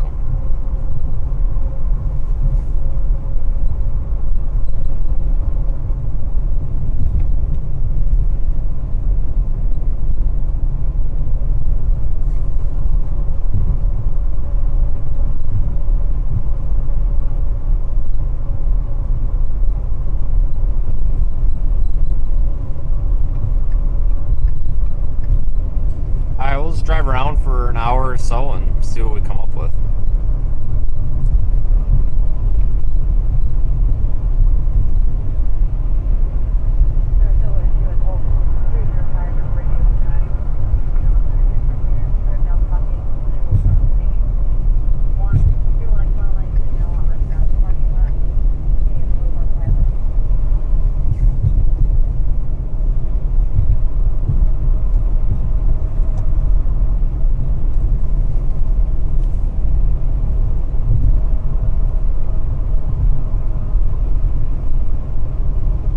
I got it.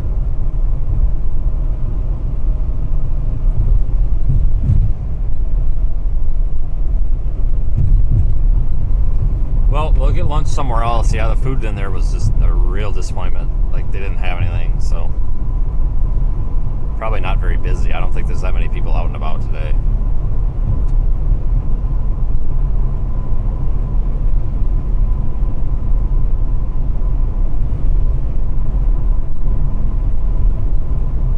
Yep, I should be completely good.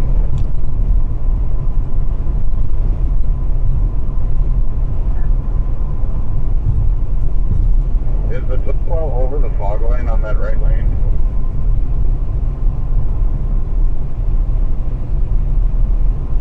Yeah, it's about 2 feet over, I believe. It's hard to see. Okay.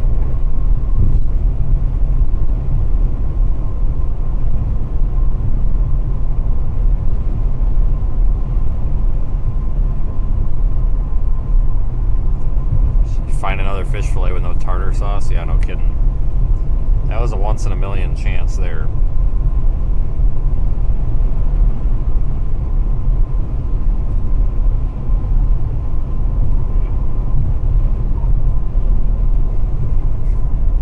Yeah, for 1047.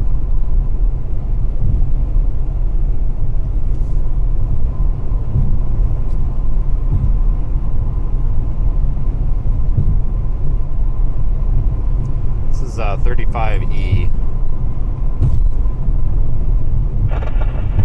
Level 1 for first thing, right? I think first thing, so. 7.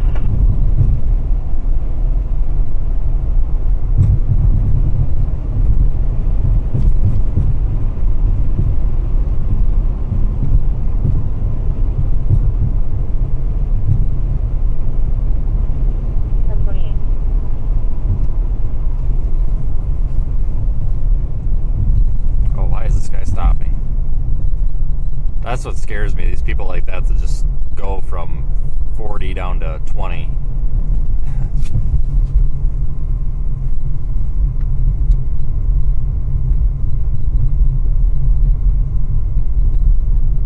Must be a bunch of plows up here. Everybody's slowing way down. 10-4, yeah, it's been sitting there for a few hours, so. If that's the case, you just call dispatch and say we'd like this vehicle removed for snow emergency. Roger. How's my right lane looking? Or right shoulder's looking?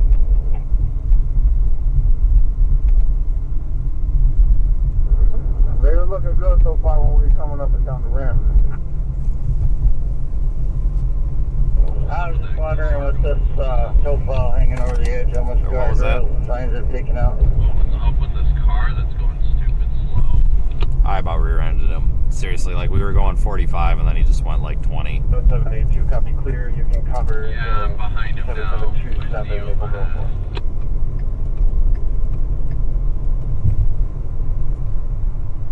Right. West 94 to South 494 is once again opened up, but this time before we did, I had a truck go through and make sure he... Yeah, he's clearly nervous about driving on the snow, so probably not a common thing for him. That worked, temporary.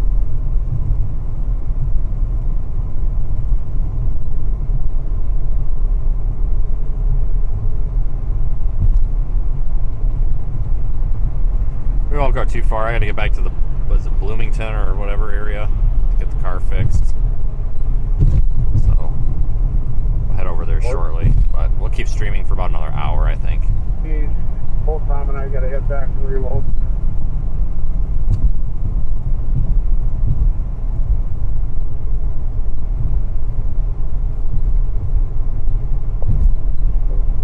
It's worth its real, so. Yeah, 10-4, I already did that. It's working out. So I had a lot of junk in it, but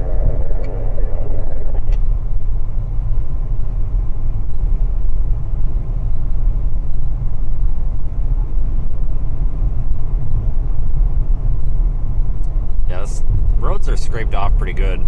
Probably going to be a little bit slippery like this until we get a little bit of sunshine or it warms up just a little bit. We should be able to start opening it up.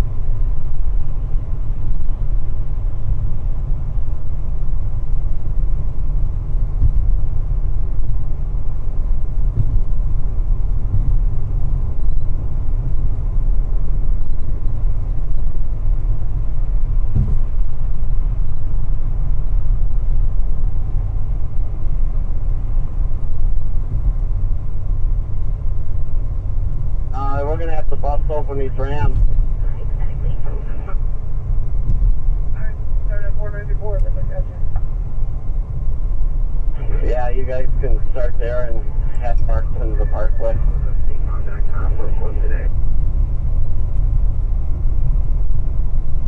Hey Lee, let me know if you need me to slow down in some of these areas.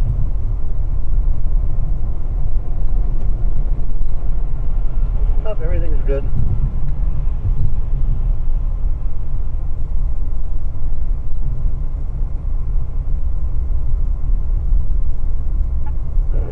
Kyle and James, when we get to 62, do one of you, or actually when we get to Valley View, probably would be better so we can get across the 62 bridge, but do you one of you want to go Phil and one stay with me just for until the other guy gets back out and we'll punch through a bunch of the ramps?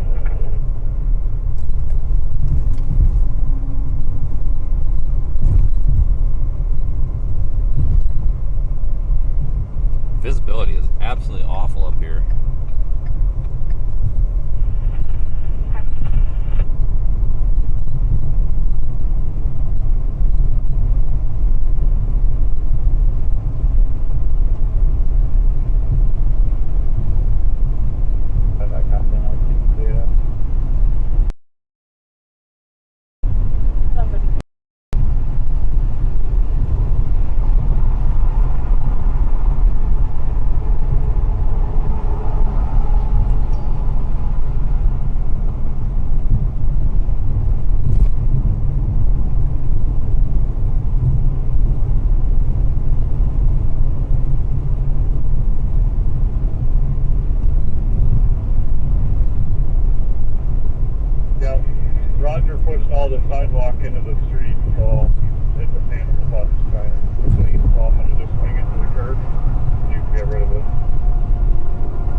there's a couple of accidents on this stretch of interstate today with the visibility being low.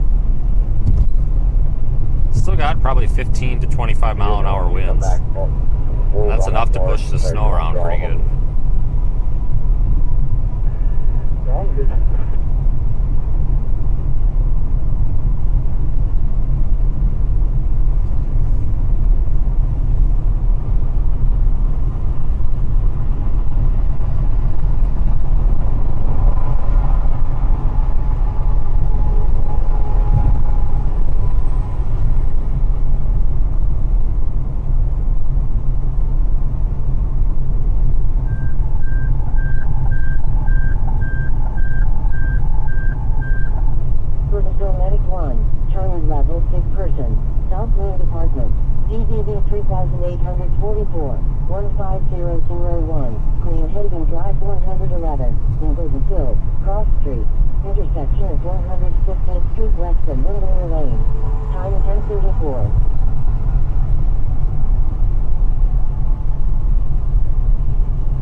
So as our snowstorm winds down, finally,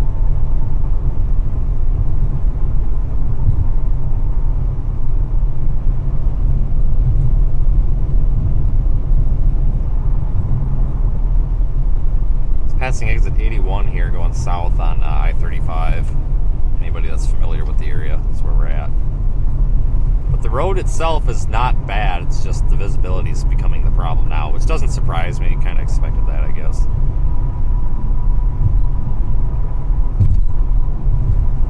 Maybe we should go try to find some giant snow drifts like we did last night. I don't even know where the next exit is. Probably the 77, way down there at 76, no way. We'll get off the interstate here in a few minutes.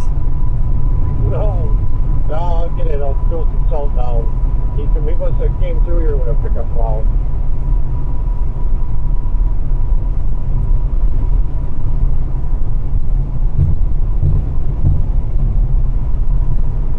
Hold on, what happened?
Get on a couple of these back roads here.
He's outside of his truck.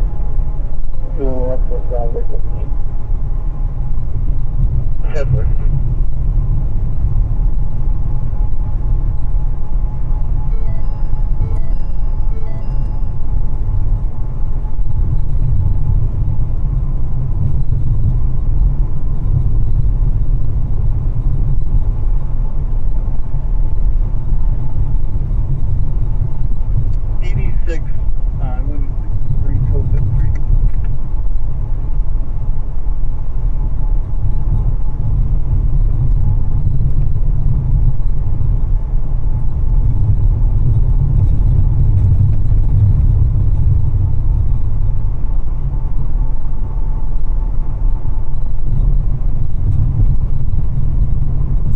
Yeah, it's exit 76. That's what I thought.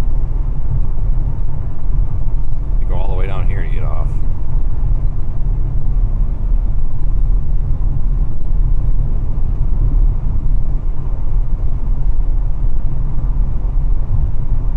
Okay.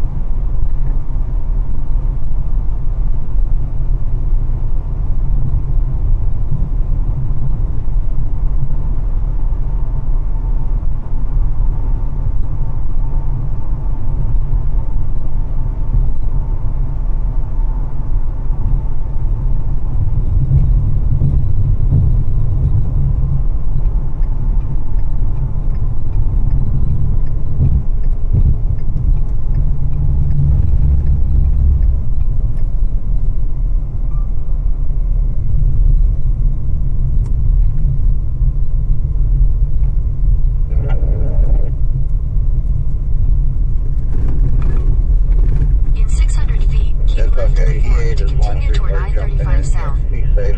Keep left at the fork. Just struggle.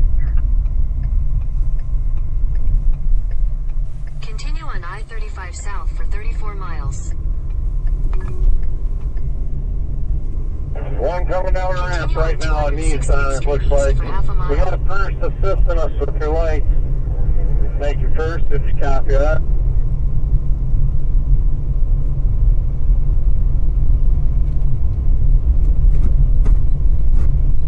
In a quarter mile, make a U-turn. No, I'm fine, Google, thank you. Appreciate that. There in the pickup.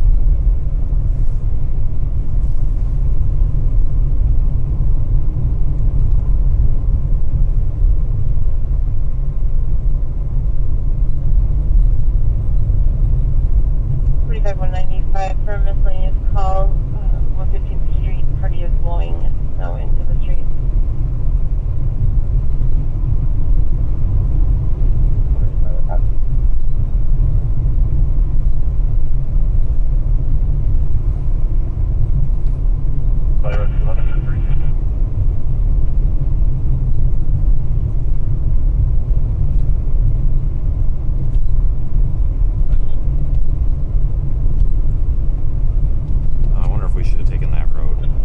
Copy.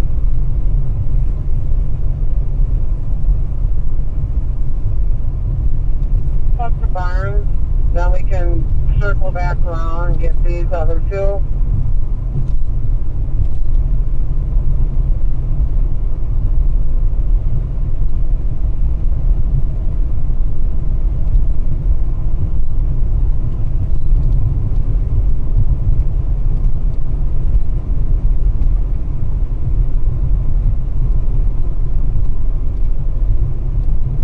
Too late after we go through a ramp to push them in. Will do.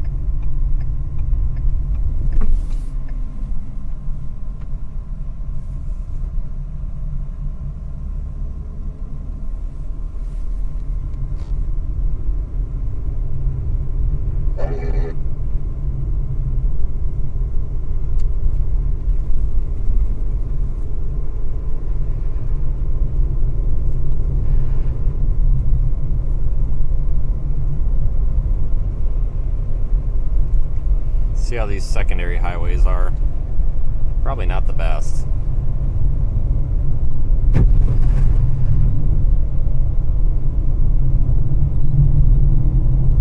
With rider ready on arrival.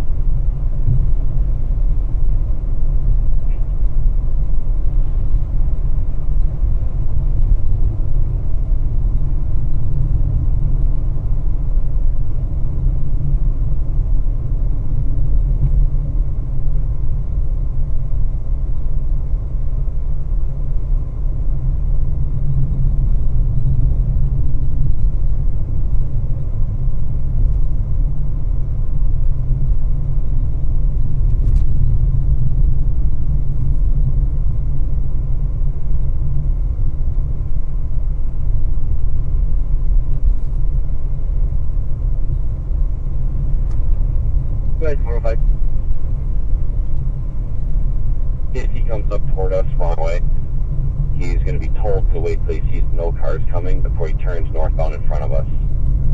Hopefully he does what he told.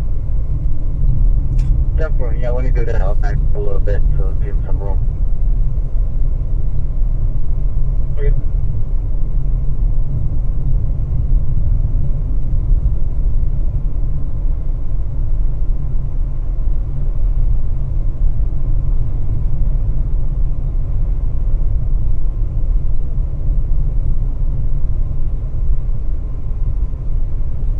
I'll probably go right down here. These back roads are a good way to sense what the conditions are really like, so they're not upkept as well.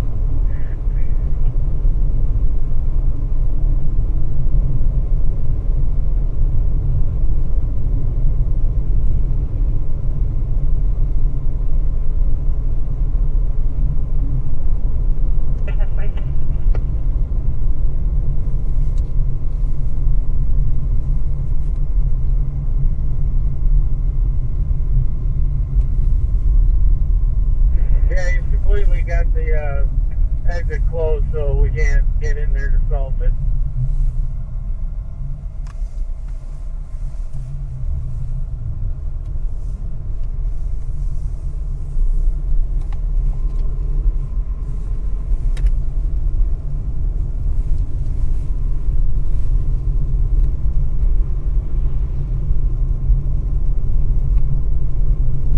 Black Dog South.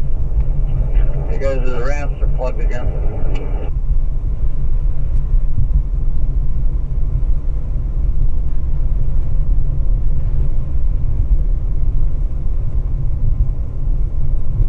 Confirmed Ferguson is en route and they will pull from the main line. Should have a road coming up right up here, I think. It's at the top of this hill.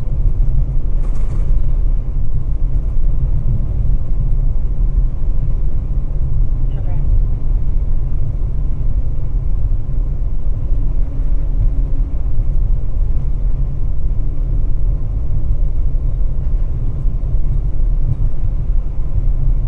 Yep, that's from what I understand.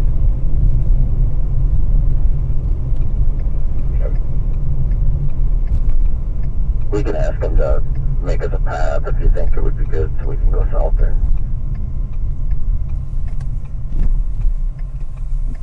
Oh, this road will be good. Alright, I'll just go out the other side, I guess, if we need to. No big deal. This hasn't been touched for a while. Good 3-4 inches on it. I know with the camera it's really hard to actually like see anything because everything's just bright white. I promise there's a road here somewhere.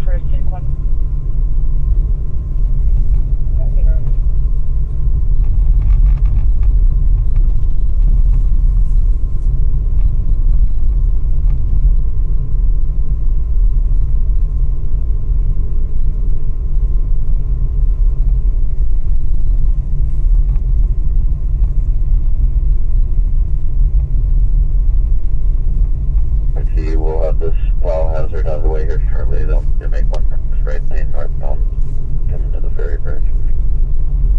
Okay.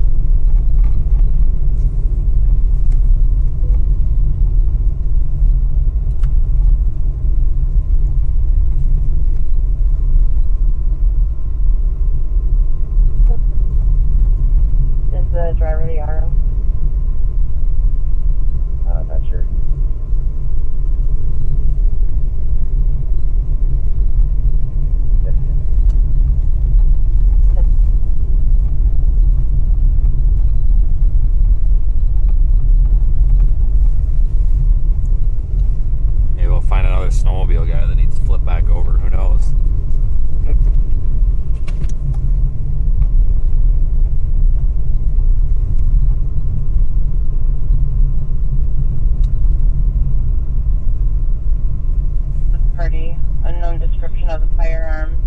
RP's vehicle's still there. He had a friend pick him up.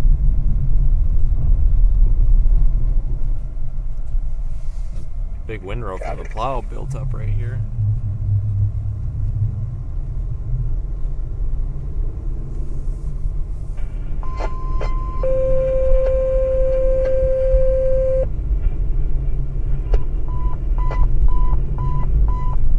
Lakeville Engine 5, carbon monoxide alarm, no illness, AT 18061, Kindred Court, in Cross Street, intersection of Dead End and Kindred Circle, time 10:50.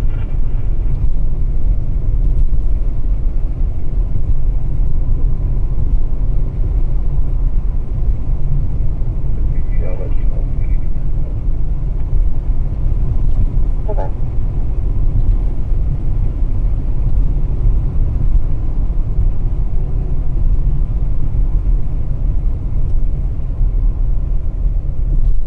Look for subject not there at 51.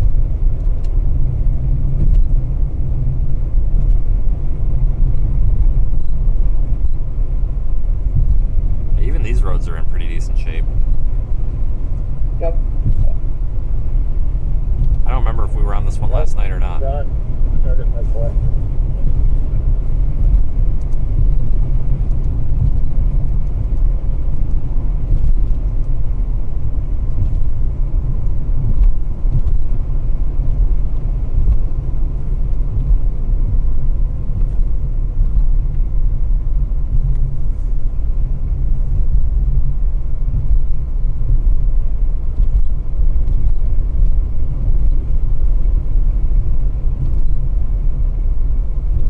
Yeah, there's an SUV parked there before, so I kind of had to bump it over.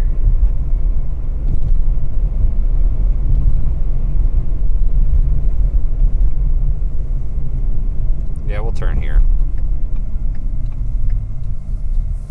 He's going to do his cluster 3. That's fine. And then he can pipe in if anyone needs any help, like logging for the first time over.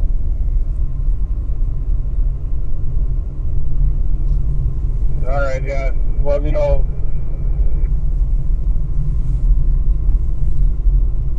Yeah, you and Brian do the same thing. You go ahead and do your cluster. Then pipe in if there's anyone that's not done the first time over, we'll help them for a little while. And then you have to go back and finish your own route.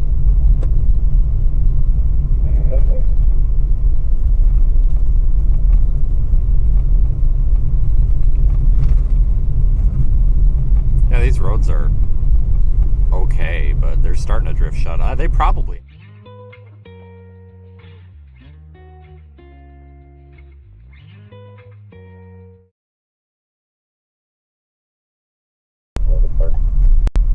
Copy that. Thanks, Christine, with the super chat. Hopefully, oh,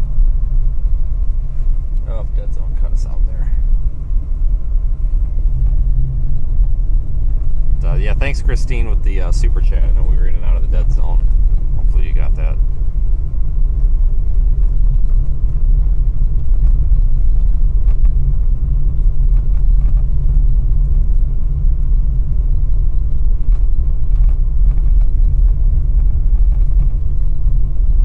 Some guy up here plowing his driveway out.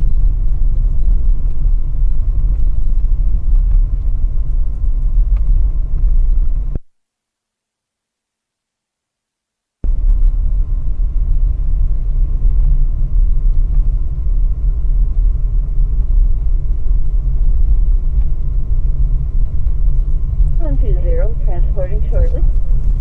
74.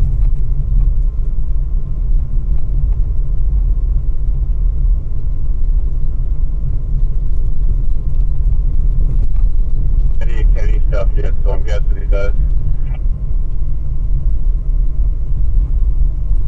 Alright, I'll head over there and start that. This was kind of opening up this Divine Mercy Church area a little bit. Yeah, once I wanted to get 10th done my second time, and once I done that, then I was going to do some McKinney's.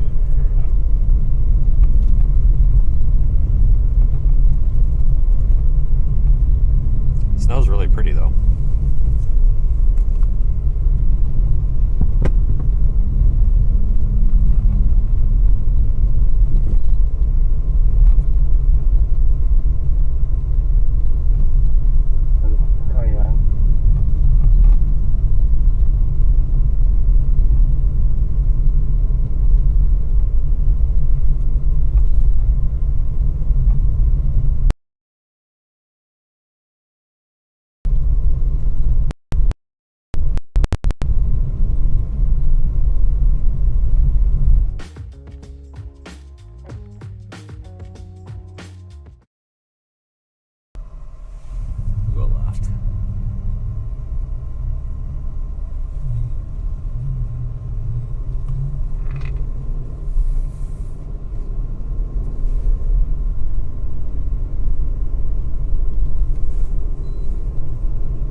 149.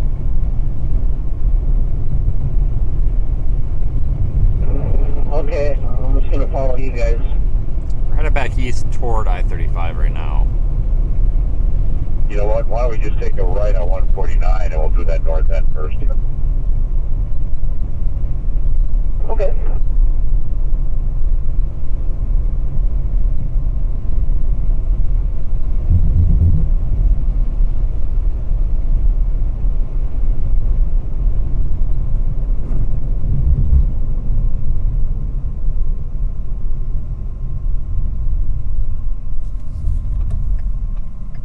The plow went that way, so we'll go this way.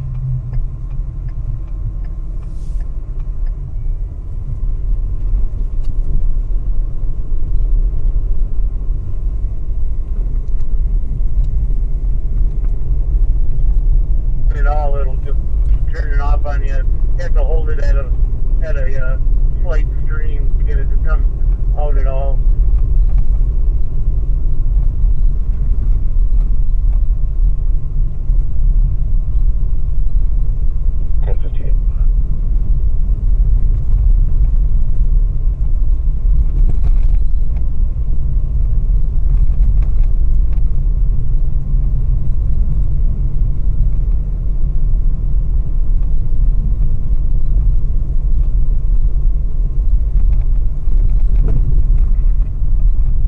Yeah, these roads are shut up to about one lane. So darn near almost drifted shut.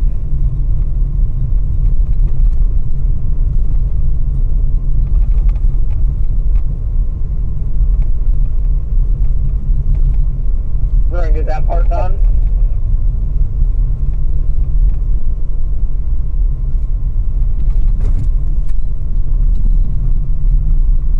Yeah, it's a gravel road, it looks like.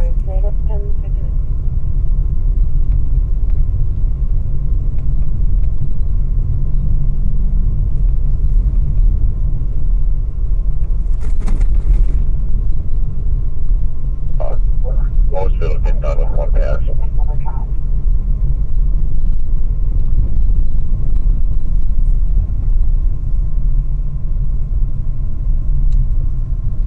I think we came down this road last night. We did. Yeah, we came down this last night, because I remember I thought it was a driveway.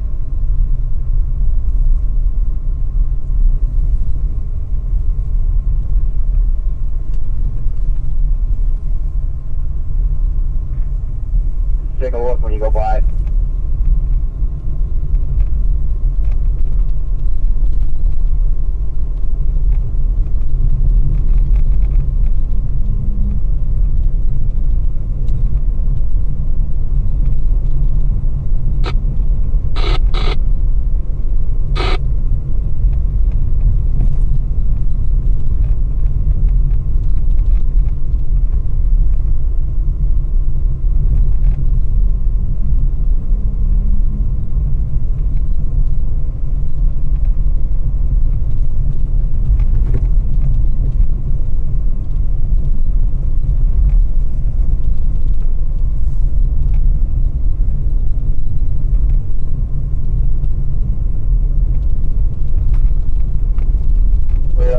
Across from the co-op.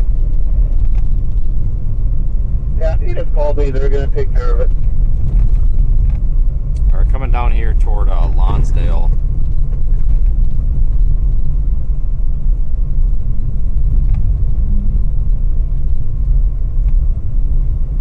All on the ramp.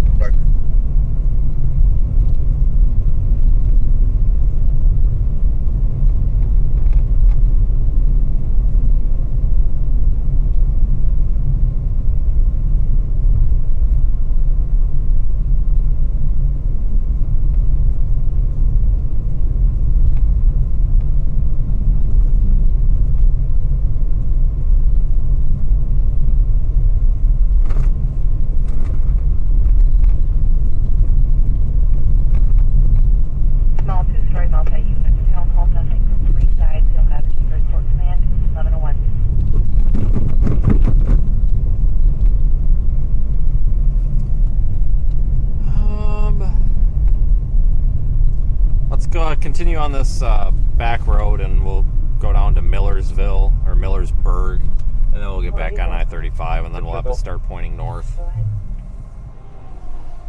For this Chevy pickup, no preference. It'll just be the wind chill.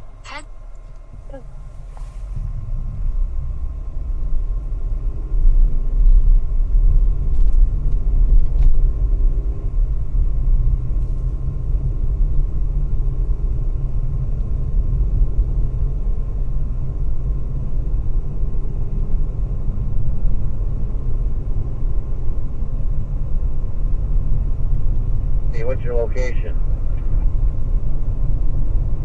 I'm on 2nd, heading down to Willow. What do you need?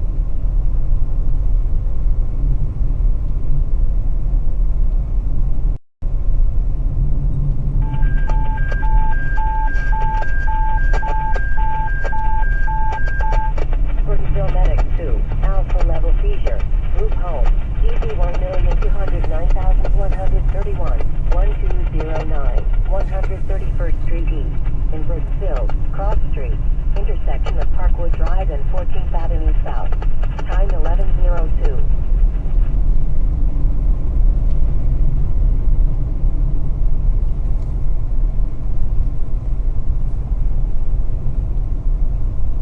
Yeah, I'm glad everybody's been sticking with me so far. It's been a kind of a weird event. The timing on this snowstorm was really not optimal for live coverage.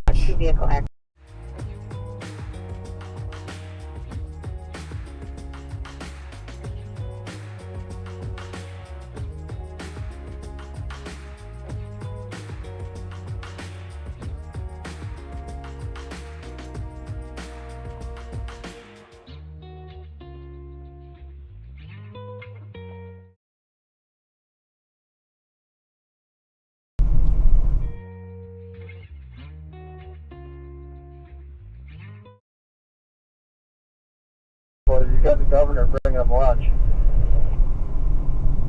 Now let's guide your ass.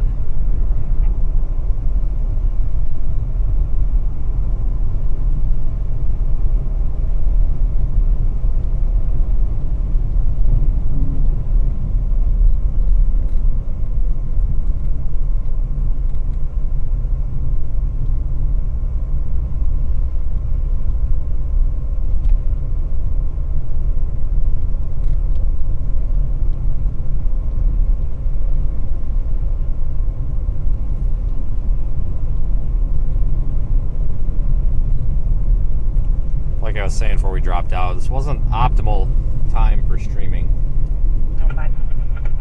With it occurring mostly at night and over such a widespread time period.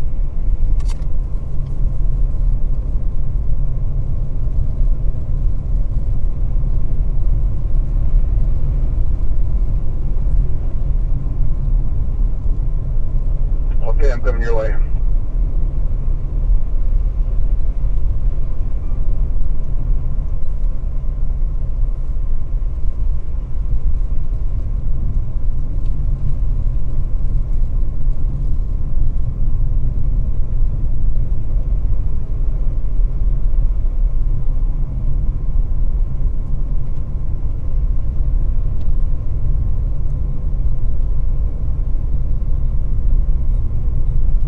To Millersburg.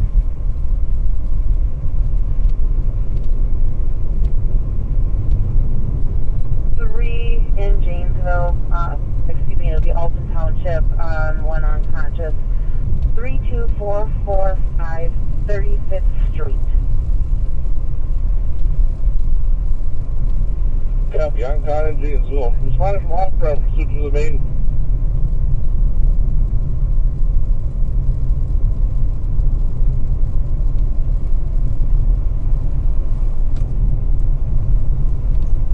Need my sunglasses. It's really bright out here with this fresh snow and the sun coming out. Any areas that have salt on them, though, with the sun coming out, probably get the roads cleared off pretty good.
107.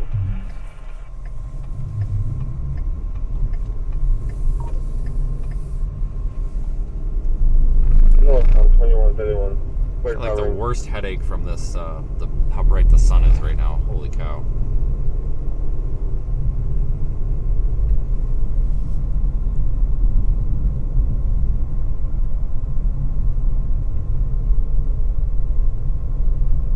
Yeah, that's going to be gone here shortly too, but we can pop a hole in there for you right now.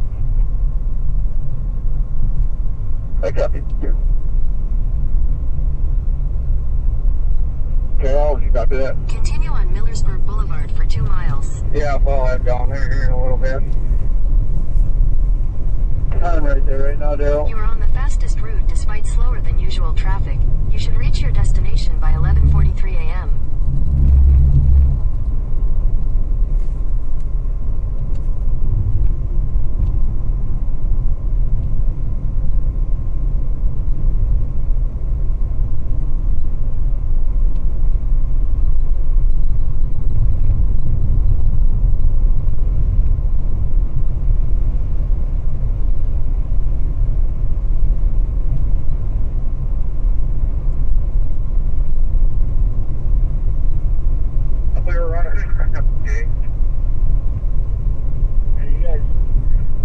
All the way over, you guys run ramps together, and then the ramps are done. You know, then we don't have to worry about coming back right away. With 2 trucks, you should be able to clean it from left to right pretty easily.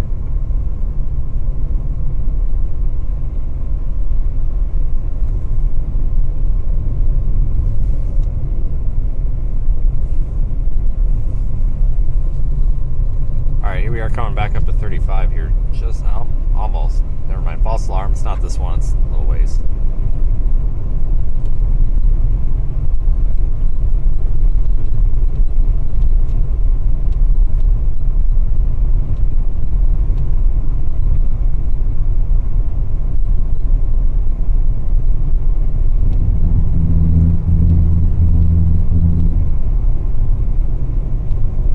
Winds have really died down too. Circle, take the second exit and stay on Millersburg Boulevard. You don't see the wind or the snow blowing around at all like we did just a little bit ago. So winds are definitely dying down. So that's good. That'll give these plow crews a little bit of relief.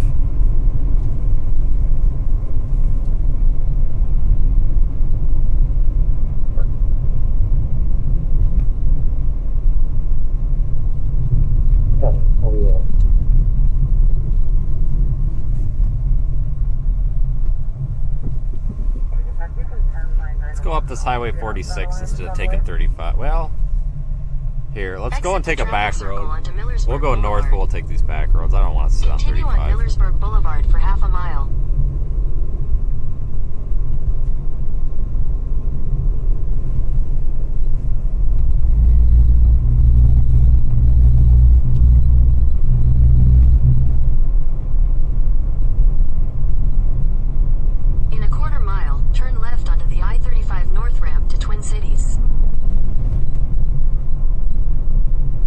Wing up.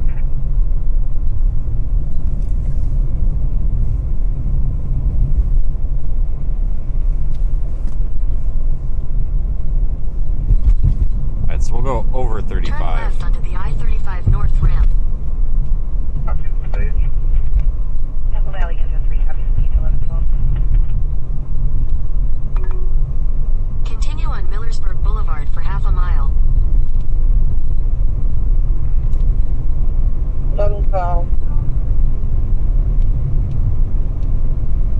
In a quarter mile, turn left onto Baseline Road.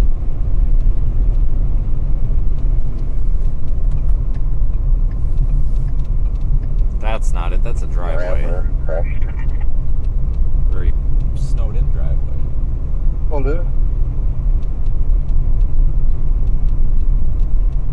Take the next left onto Baseline Road.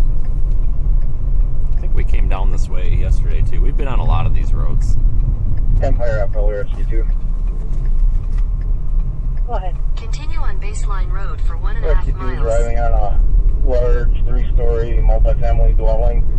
Nothing showing from 3 sides. Still investigating and have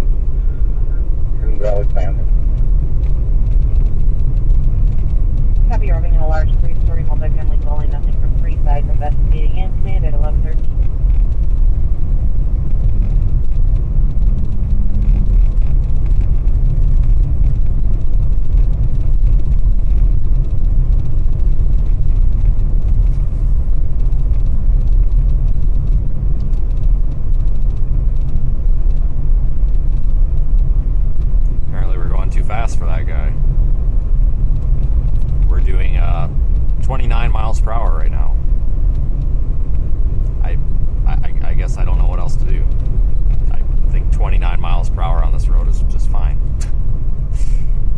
Who knows? Maybe he's trying to dance. You never know.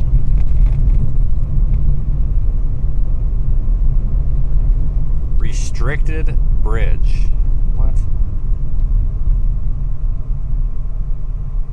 Do I want to go this way? It looks pretty awful. Any road that says restricted bridge on it. Maybe this is what that guy was waving his arms about. If a road has a restricted bridge, then it can't be very good. We're gonna go real slow because slip right off the edge of this.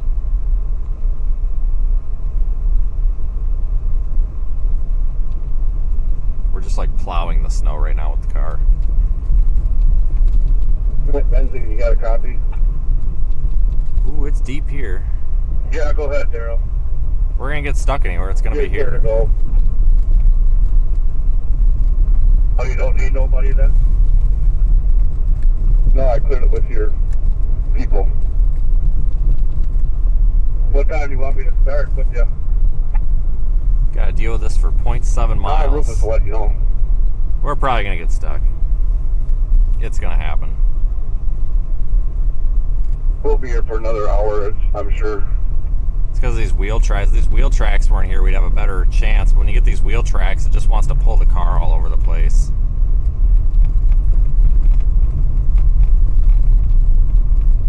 Yeah, come on.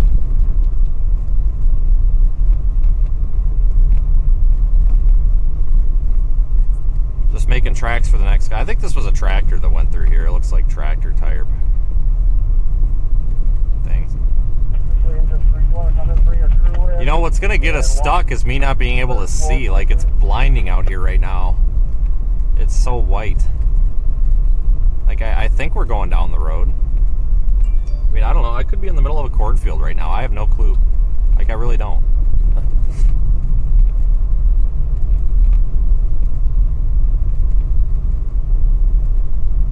Ooh, this is deep.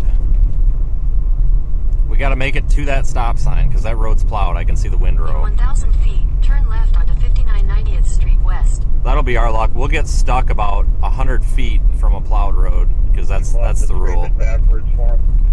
Maybe not. Never mind. We got through it just fine. You know, that's disappointing. Just gotta hope we don't get stuck. It'd probably be good for views if we got stuck. Take the next left onto 59 90th Street West. Go ahead for command. You're on the main. Left or right? Left.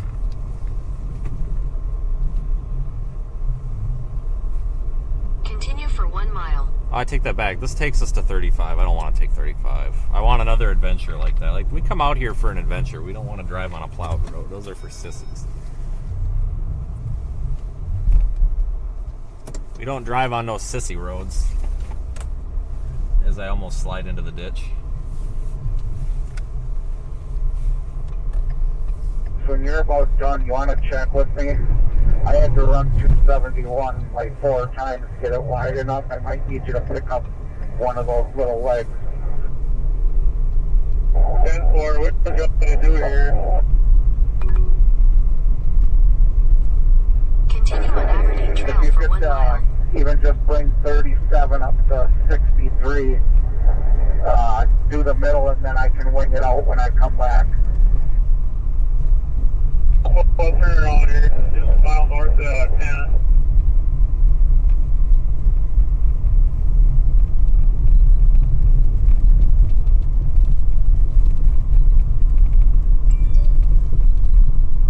Watch out for this guy with his 1970s Chevy Suburban with a plow on it. Yeah, that little stretch of road back there is for all the Twitter haters that were giving me garbage. Oh, that Ford Taurus won't go through snow. I just drove it through like 14 inches of it.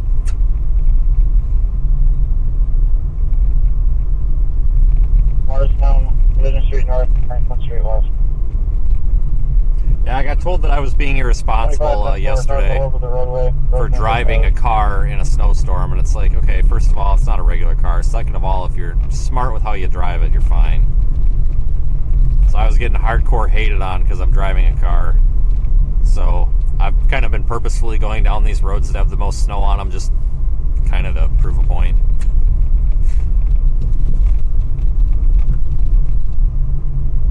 Plus, it's kind of fun. Like, I enjoy this. Like, I'm from Wisconsin, where we get a bunch of snow all the time, so it's a pastime to just, like, drive through. Like, we have, like, when we were in high school, we used to have contests, like, who can drive through the most snow. And you would always have, like, another car or another couple of cars. 1,000 feet, turn right onto Anoka Or Avenue. trucks or whatever. And whoever got stuck would just get pulled out by the next person.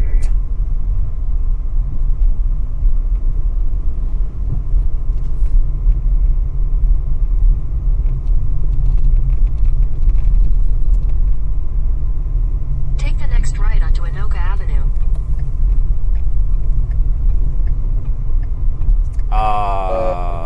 We're going to do a 12 and 12 again for tomorrow for cleanup.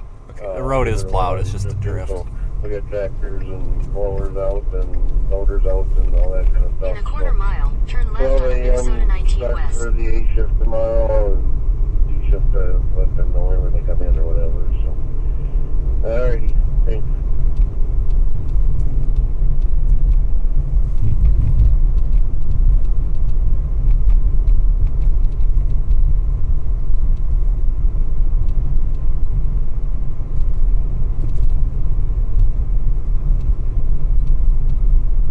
Take the next left onto Minnesota 19 West, then turn right onto the I-35 North ramp. Alright, do we take I-35 or do we take the service road? Crash when I'm on 52. Where are we most likely? We'll take the Edward? service road. 1120. We don't want to take the plowed road. That's no fun. Continue on Hazelwood Avenue for 5 miles.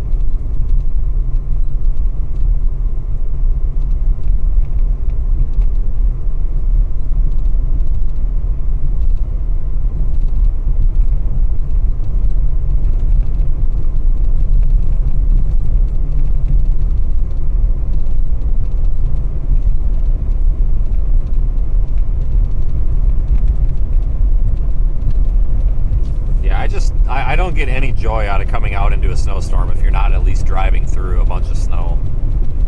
So, might as well do it. Cutting center, that I'm just kind of following up behind them slow.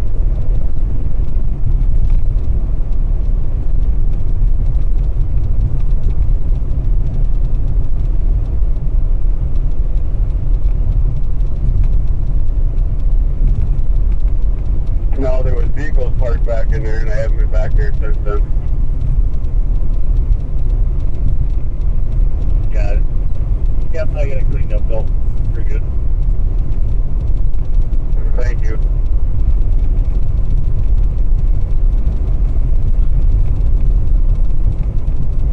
Yeah, that was the first road we came across, though, that hadn't been plowed. I don't think that had been plowed at all. This whole event.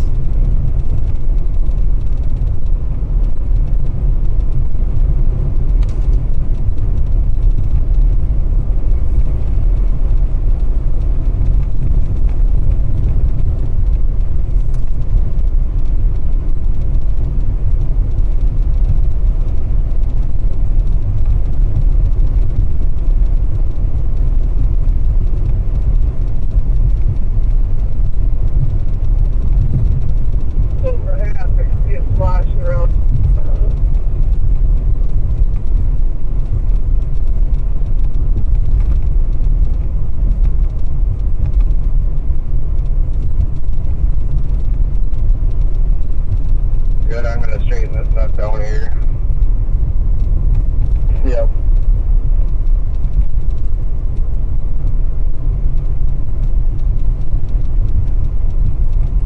Yeah, I always feel bad for people that get nervous about winter roads and stuff. I see it a lot in chat, and like I honestly do feel bad because I'm out here bragging how much fun it is to like plow through 5-foot snow drifts, and everybody is like, "Oh my God, I don't want to drive in the 1-inch snow. I might, get in a wreck," and I feel terrible because the majority of humans don't share my joy for driving through, 10 feet of snow, and that's understandable. Like I can't argue with that. A normal person would rather not drive in it probably. And I'm not very normal when it comes to that, so. But I really do enjoy it. It's a lot of fun. It's partially why I like doing these winter storms so much. I mean, we got a shovel. If we get stuck, we'll just dig ourselves out and move on. No big deal.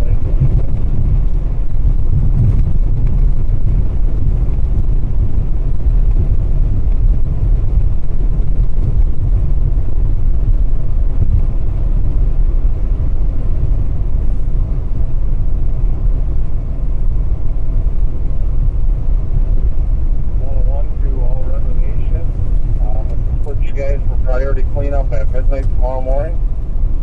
So any of you that are in the truck set acknowledge, otherwise they'll call the shops as well. Port 105 Santa Falls copy. 105.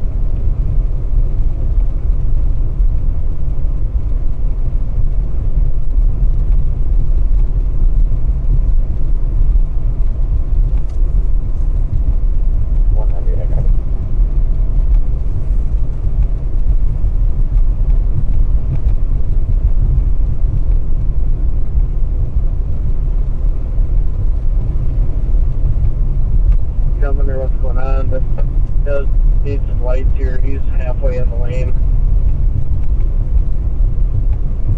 Yeah, plow drivers, the highway crews did a really good job with this event, I think.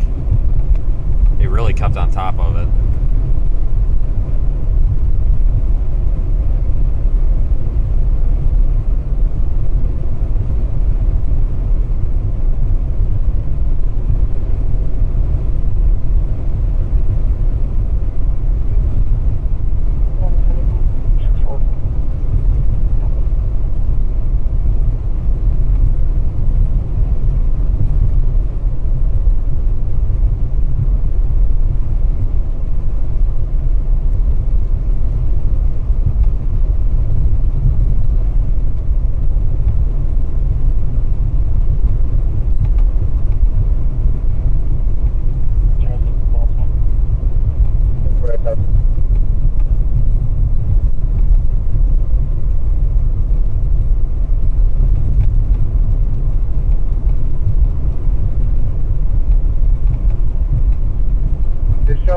Use that high output, kick it all the way up the hill. I thought we were exempt, Riley.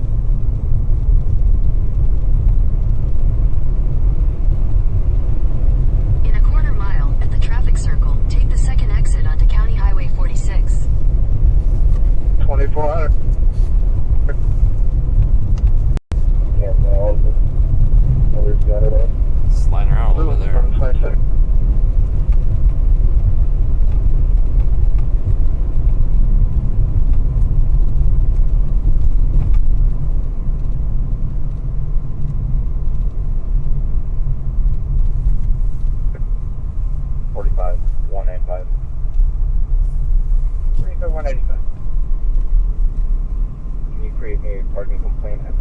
Exit the traffic circle onto County Highway 46.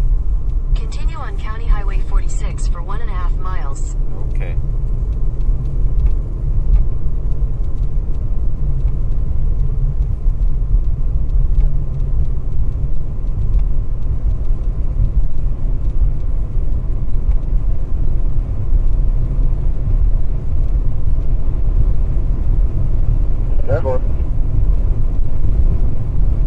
Hey, Gary, you got a copy? Yep. I'm just pulling out of the shop. What do you recommend?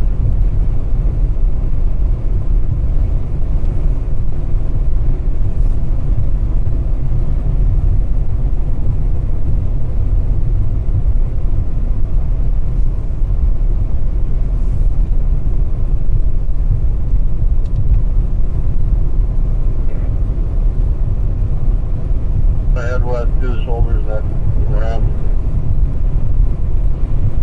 Yeah, you might have to make 2 passes first, and then we should be up there a little while to help widen them up. Sounds good. Denver.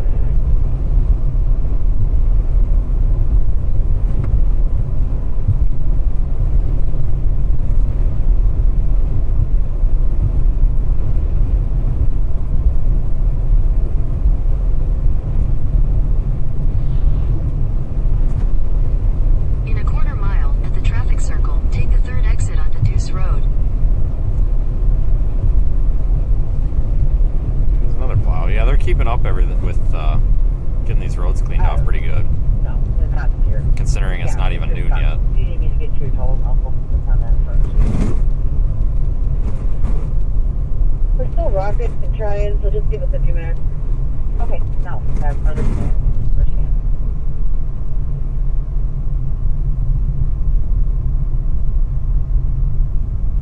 10-4. I'll grab the legs up here on 100 if you want to grab the loop. I think we can skip 100. I don't think there's anything Exit at the 100. traffic circle onto Deuce Road. But if we're plugging it, we In can a only quarter go mile, from turn right onto 259th Street East. You can't just run through it. You've been throwing a lot of snow over it. Okay. Take the next right onto 259th Street East.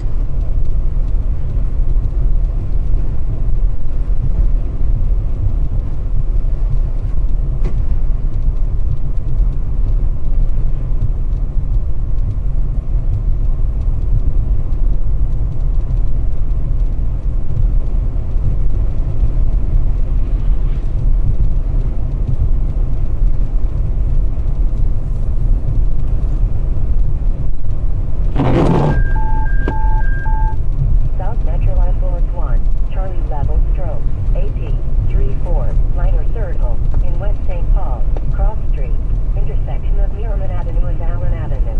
Time 11:30.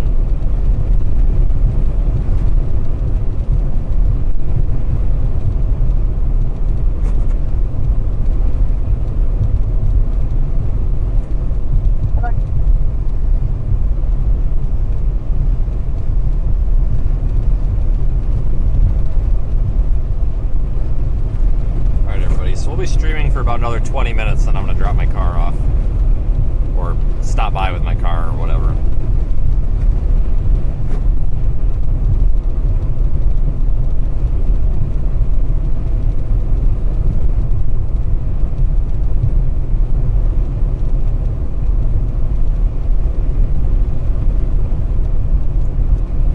So we'll head back up into Bloomington here, see how this road is all the way up.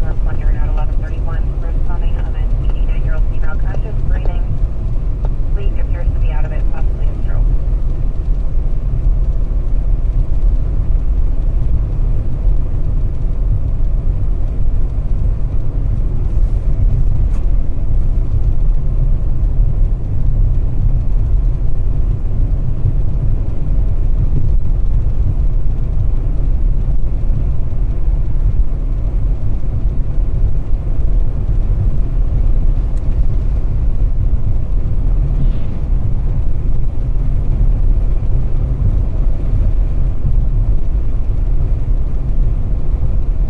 the people at the head.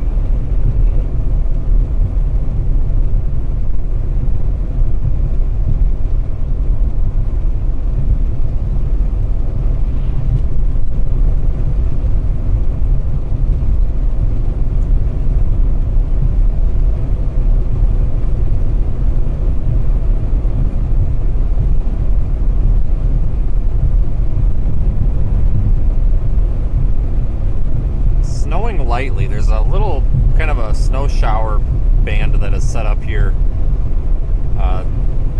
just south of Bloomington and Egan.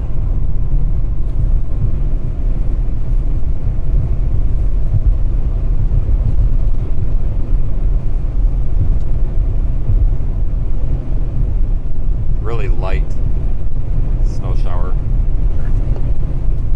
12:33.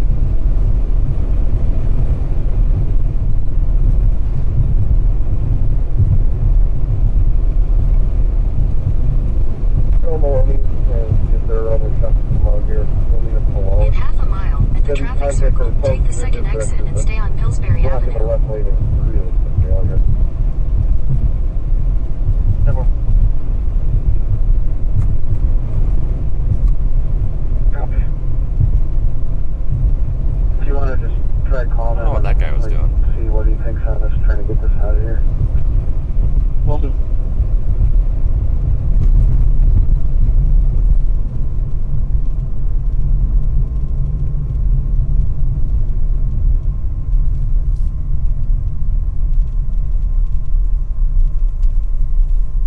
putting all the snow right here then. Exit the traffic circle onto Pillsbury Avenue. Continue for 1.5 miles.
For that Green Horizons only answers the phone Monday through Thursday.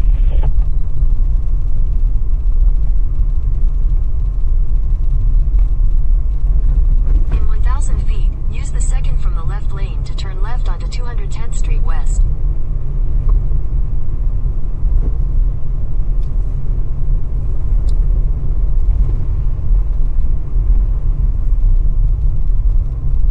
Use the second from the left lane to turn left onto 210th Street West. All right, everybody, so we got about 15 minutes left, 15-20 minutes. And I appreciate everybody who has rode along for the past couple of days. Depending on how long it takes to get this car fixed will determine when we're live next, but we'll definitely be live for the severe weather on Sunday. For sure, possibly sooner. I mean, if they can magically fix this today, then probably be live a little bit tomorrow for some blowing snow around here as well. Alright, I can raise the box.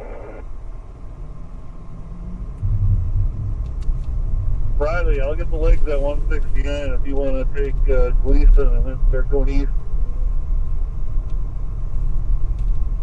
In a quarter mile, use the right lane to take the I-35 north ramp. Well, you'll probably have to take Gleason. There's a lot in there.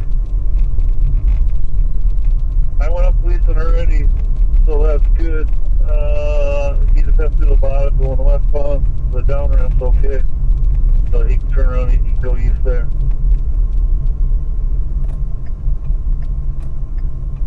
Use the right lane to take the I-35 north ramp.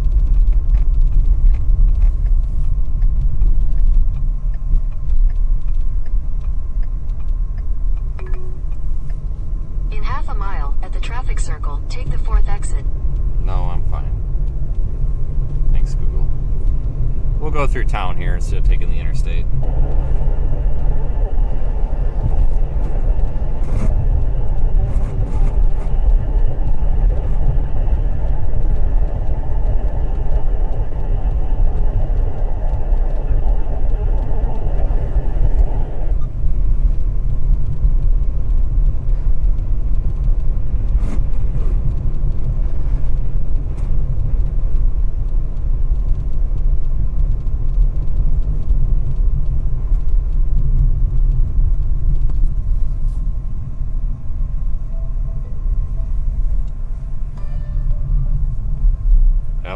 Fine with Alan's taking it. I'd hopefully go get my car fixed, I hope.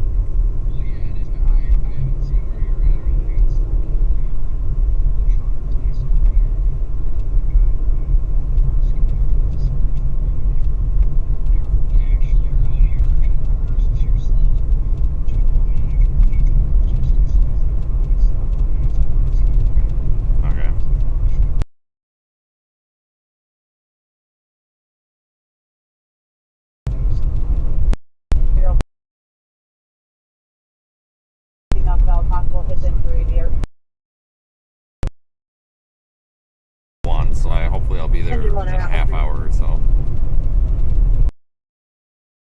No, 35's clear. Well, I am, but I'm not taking 35. There's not a flake of snow on it.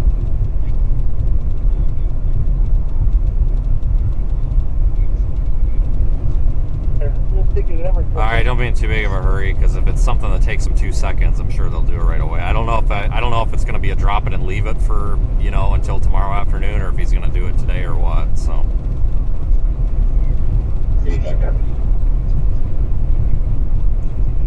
Well, that's my thing. It depends on what's around there to walk to. I might even, if there's something close, just go there.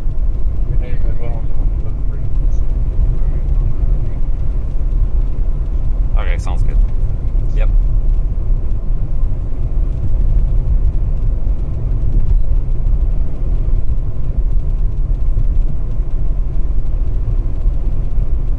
Driving 1140.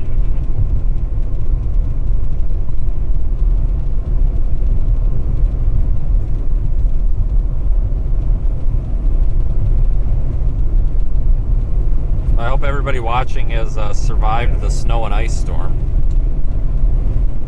Well, obviously, not literally, you know, but hopefully everybody's made it through without too many inconveniences.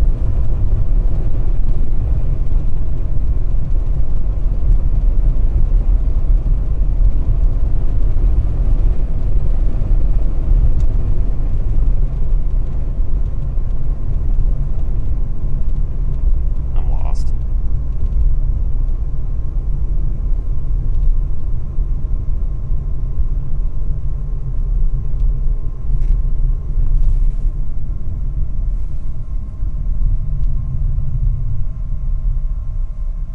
Can't tell if my brake rotors are warped and pulsing or if it's the snow or what.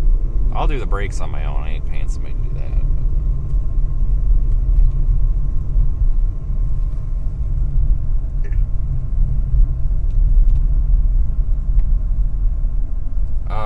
Come on, Google, you piece of junk.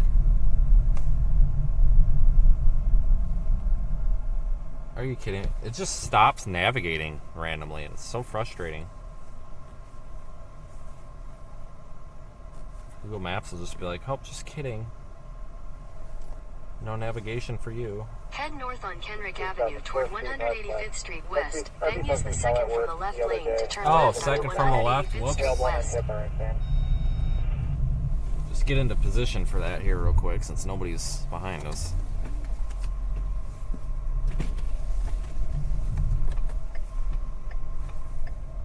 Have you got it? Okay.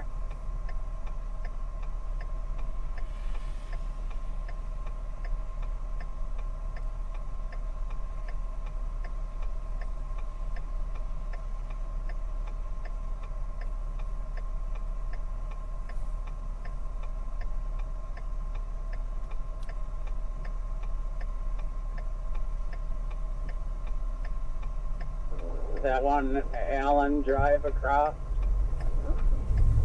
Just work from there, work our way south.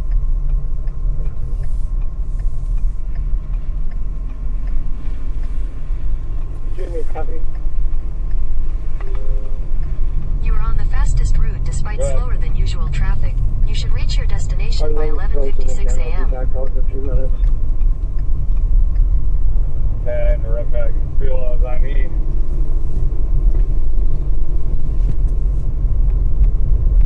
I'll be 10-7. Thanks, you as well. 1143.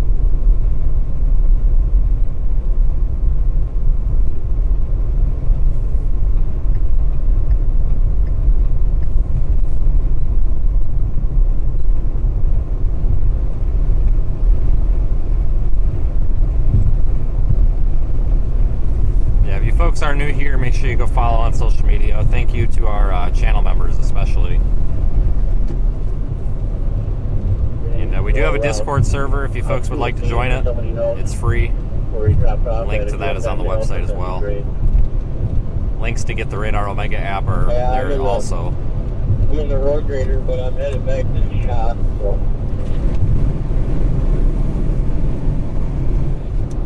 Oh, never mind then.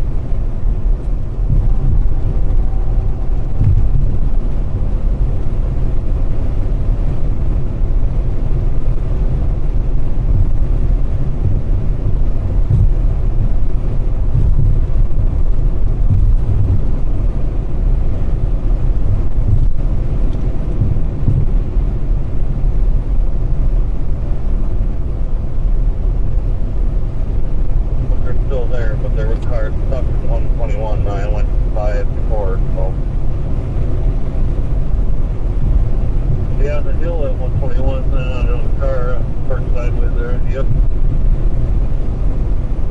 Riley, last time we did Hiawatha with the toll plow, did I have one or two behind me? I think it was just... Yeah, roads are great Continue now. on I-35 north for 2 miles. 35 is anyway.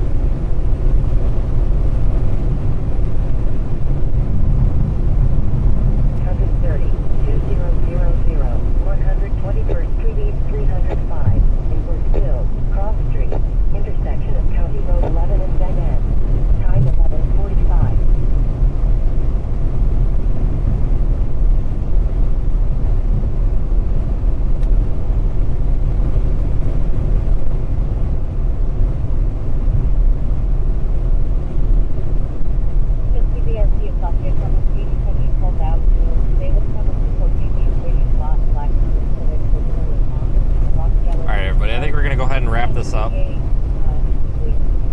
Thank you, everybody. I don't care if it's a super chat, PayPal thing, or however you folks have helped funded live storm chasing. It's appreciated. And everybody that doesn't, that just continues to watch anyway, thanks to you as well, because without an audience, we can't be here and do anything. I will be providing some updates here on the YouTube community page, Twitter, Facebook, etc. a little bit later on.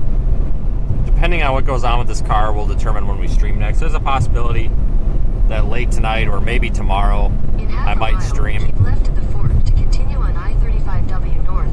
Follow signs for I-35W, Minneapolis. There may be some blowing snow through tomorrow, but I'm going to be focusing on repositioning down to Oklahoma for a possibly significant severe weather event. Possibly significant. Keep left at the fork to continue on I-35W north. Too far out. We're talking about Sunday. The end toward the middle to end of next week looks pretty big too. Continue on I-35W. Welcome to spring, even though it doesn't look like it here. So I'm going to go ahead and shut down the stream. And thank you again so much, folks, for making this an enjoyable time. And I will catch you folks all back here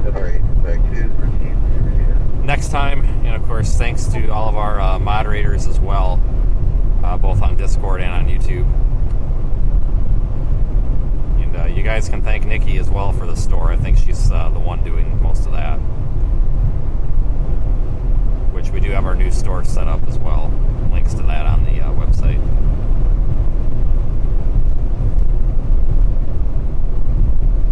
Have a good afternoon, everybody. See you back here next time.